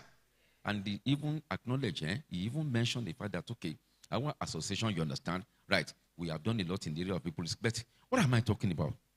The woman was in coma for 8 years. But lo and behold, the woman got pregnant and delivered a baby, who impregnated a woman that was in an hospital for 8 years, that was in coma. There is God, oh. You understand? People risk. This is, you can Google what I'm talking about. You understand? Our president said, it is true. You understand? You don't even have pity on a person that is almost in, just looking like this. 5 years. You got her pregnant and all those things. People risk in all forms. We read here when one woman in Nigeria here, a professor in maybe Mina or something like that. Look at that woman, right? She sacked a 14-year-old girl. This, what do you call it, all those things. You won't believe it. 14-year-old girl, she had people, one of them was called Smart. Right, 14-year-old girl, she had a gang. So when she was laid off by the woman on Friday, by weekend, they came back and they took the woman's life and slit the woman's throat. 14-year-old, that kind of thing. So what are we talking about? There are a lot of risks to be managed. There are domestic risks to be managed. You understand? Right? There is risk management in entertainment. Is it not? If you don't know, Google something that happened in, I think it's Iraq. Something that happened in Iraq. Can you imagine what happened in Iraq? Iraq, there was a wedding in Iraq. You can see wedding in Iraq, and whatever. Iraq wedding fire. They invited about 1,300. Right. And because of inability to manage the risk, you know what happened? That wedding event got burnt. You understand? Right. Because of all this decoration, this kind of thing they put with fire and all those things. You are exposing people to risk and you are not even thinking of managing it. Nobody, is looking at it from that perspective. What happened eventually? 1,300. You understand? About over 100 out of them got dead, including the mother of the bride, of the bride. What kind of wedding? In the future, you understand? In fact, the man, right, the husband, he told people when he was being interviewed that you are looking at us, but in our mind, we are dead. Of course. They invited 1,300 people, over 100 died. You understand? When they remember that kind of wedding, you understand? And this thing, there is nothing spiritual about it.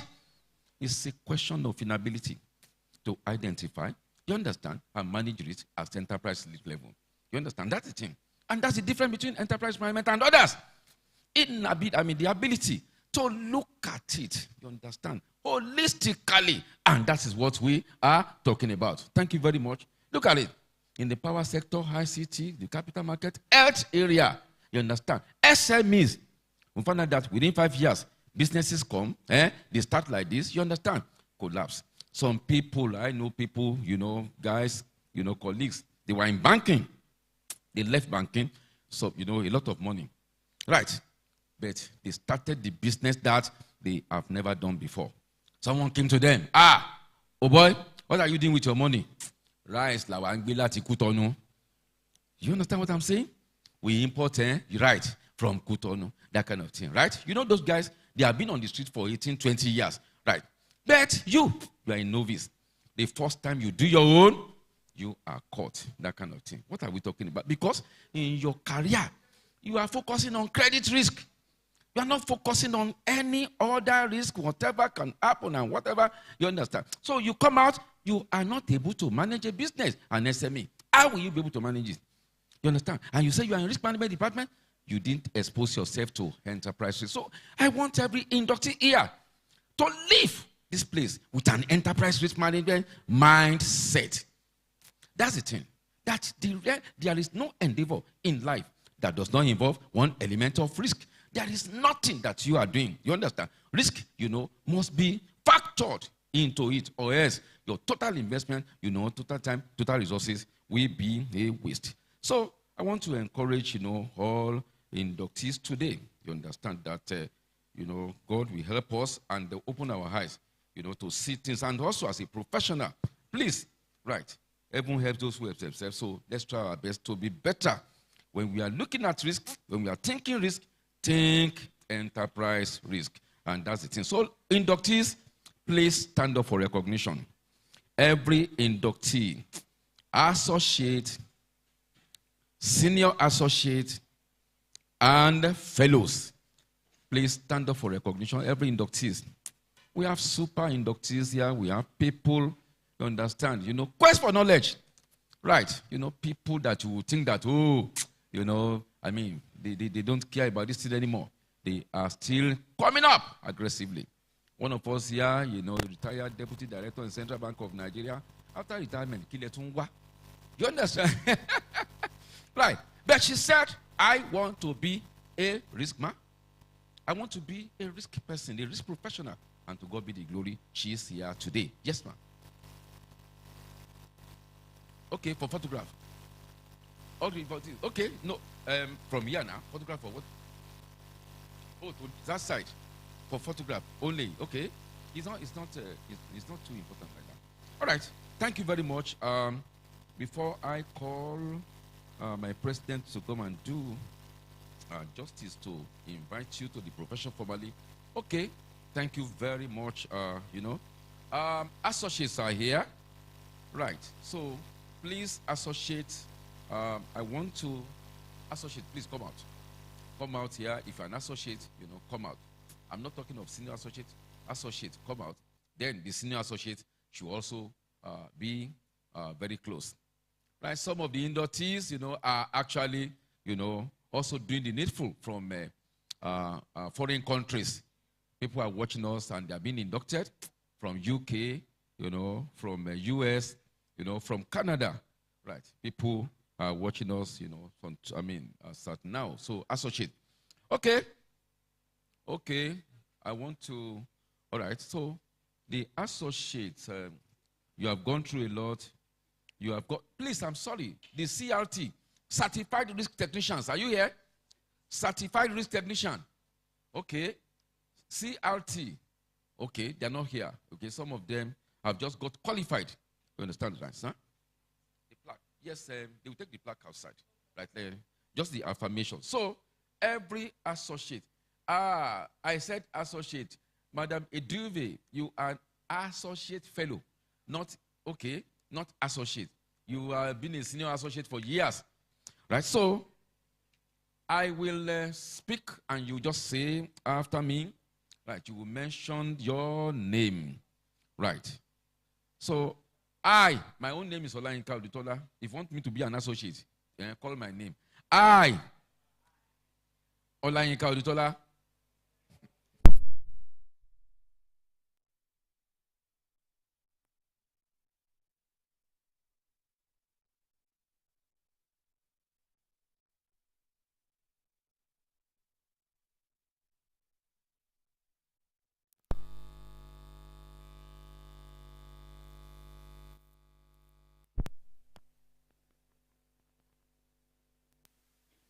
Members of the enterprise risk management professionals and the industry at large, as well as this distinguished audience here, that I shall adhere strictly to the code of conduct of this institute, that I promise with diligence to keep abreast of development in enterprise risk management profession and to contribute to the program and activities of the institute, that I pledge with every sense of responsibility to discharge my professional duties or obligations with all sense of honesty, integrity, competence, and uprightness, and to do everything ethically possible to uplift the standard of enterprise risk management in all industries and sectors, including the financial, non-financial, private, public, and MSME. So help me God. Thank you very much. So over to the president. God bless you. God bless you. You can't go yet, you know. That's what the conferment now is, you know, by my president. So I want to refer every inductee that you are seeing here, the first being the associate. They have gone through the requirements, you understand.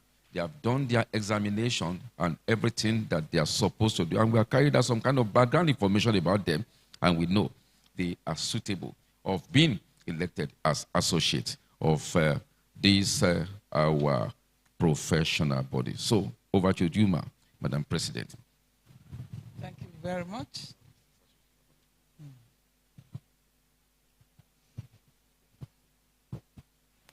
By the powers conferred on me by the Governing Council of the Association of Enterprise Risk Management Professionals, AERMP, I, Dame Sylvia Taiwo Ige, FERP, President Chairman of Council, do hereby confer on you all the associateship of the Enterprise Risk Management Professionals with all rights, privileges, and obligations. Congratulations. Congratulations. Congratulations. Oh. Congratulations. Congratulations. You don't want I will withdraw this, you know. Don't worry, I can't withdraw. The person that has the power to withdraw is the president. I know she's a mama. She won't withdraw. God bless you. Congratulations. Congratulations. You can still wait. Please, so you can't go. You understand? None of you should go. I mean it. You understand? Someone is coming to address all of us. Right. That's another thing. So, the senior associate, please come forth. The senior associate, please do not leave this place. You understand? Until we eventually finish. The senior associate. Risk comes from disobedience. That is the number one risk. Right. The senior associate, please come up. Come up for recognition. Thank you. Thank you very much. Thank you very much. Wow. Thank you very much. That's nice. That's nice. Thank you very much. So the same thing, affirmation straight away. Right. My name is Olayin Kaudutola. Yeah. Shedra Wadak, please come up. I. Call your name, please. Affirm before the ever-present God Almighty, my family, friends, colleagues, members of the enterprise risk management professionals, and the industry at large, as well as this distinguished audience here,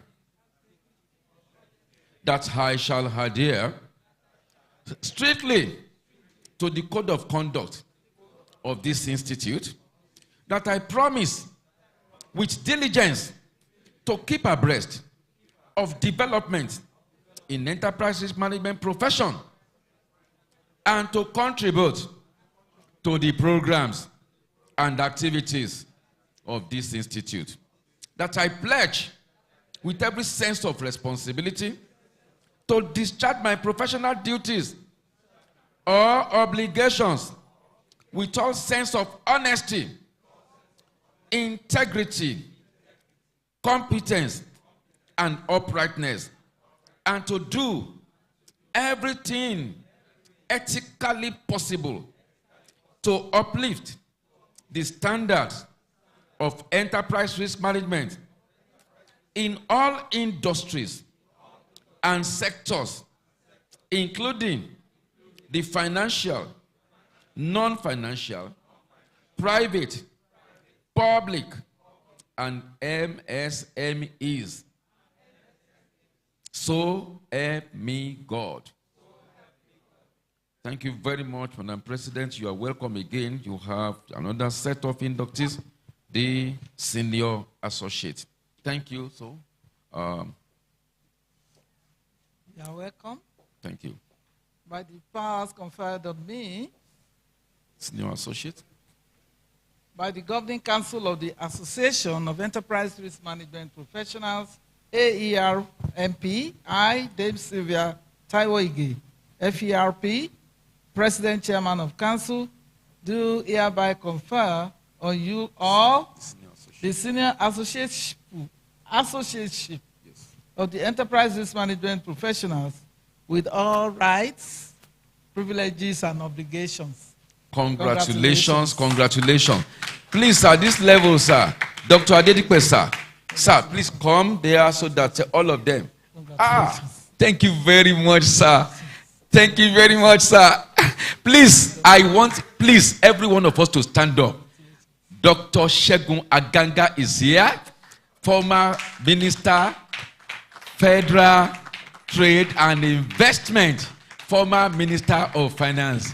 Thank you very much, sir. Thank you very much, sir. Thank you very much, sir. Thank you very much, sir. God bless you, sir. God bless you, sir. God bless you, sir. Thank you very much, sir. God bless you, sir. Thank you, sir. Thank you, sir.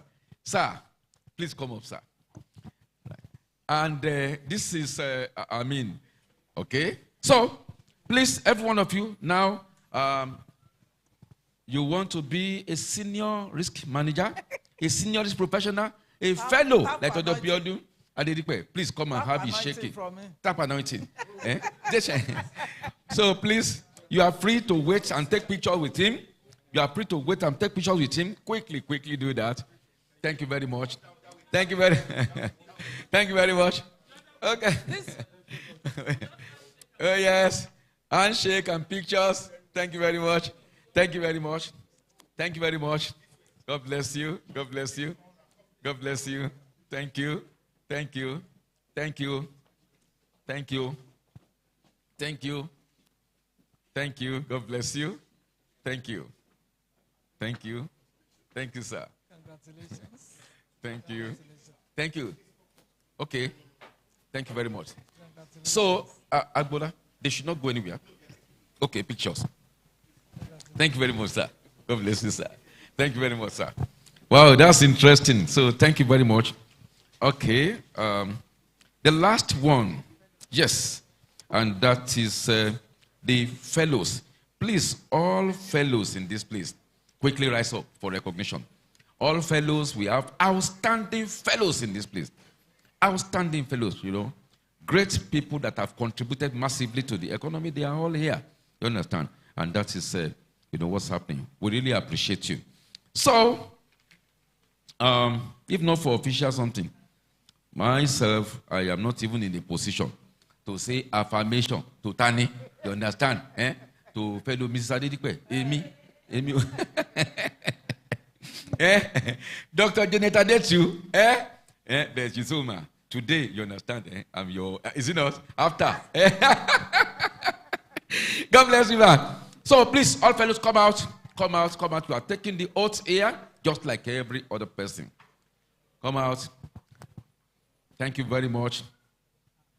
Thank you very much. So please, file up there. File up there. We need more fellows in this country, just like Dr. Adedipe has said it, risk professionals at the highest level. Thank you very much. And you can see that you are lucky and highly privileged. You understand, you know? Thank you very much. Even here, to the glory of God, we see one of you, you understand, that flew in from UK, is here, you know, to be conferred on this fellowship. You understand, today, that kind of thing. Yes, the guy is here. Right. Thank you very much. Thank you very much. Right. So, fellows, associate fellows, all of you, together. Where is a duvet again? A duvet. Then, okay. Fellows, associate fellows, please come up. Come up, come up, come up, come up. Wow. This is not bad at all. This is wonderful. So, wherever you are, right, let's just take the oath together. Right. So, hi. Affirm before the ever-present God Almighty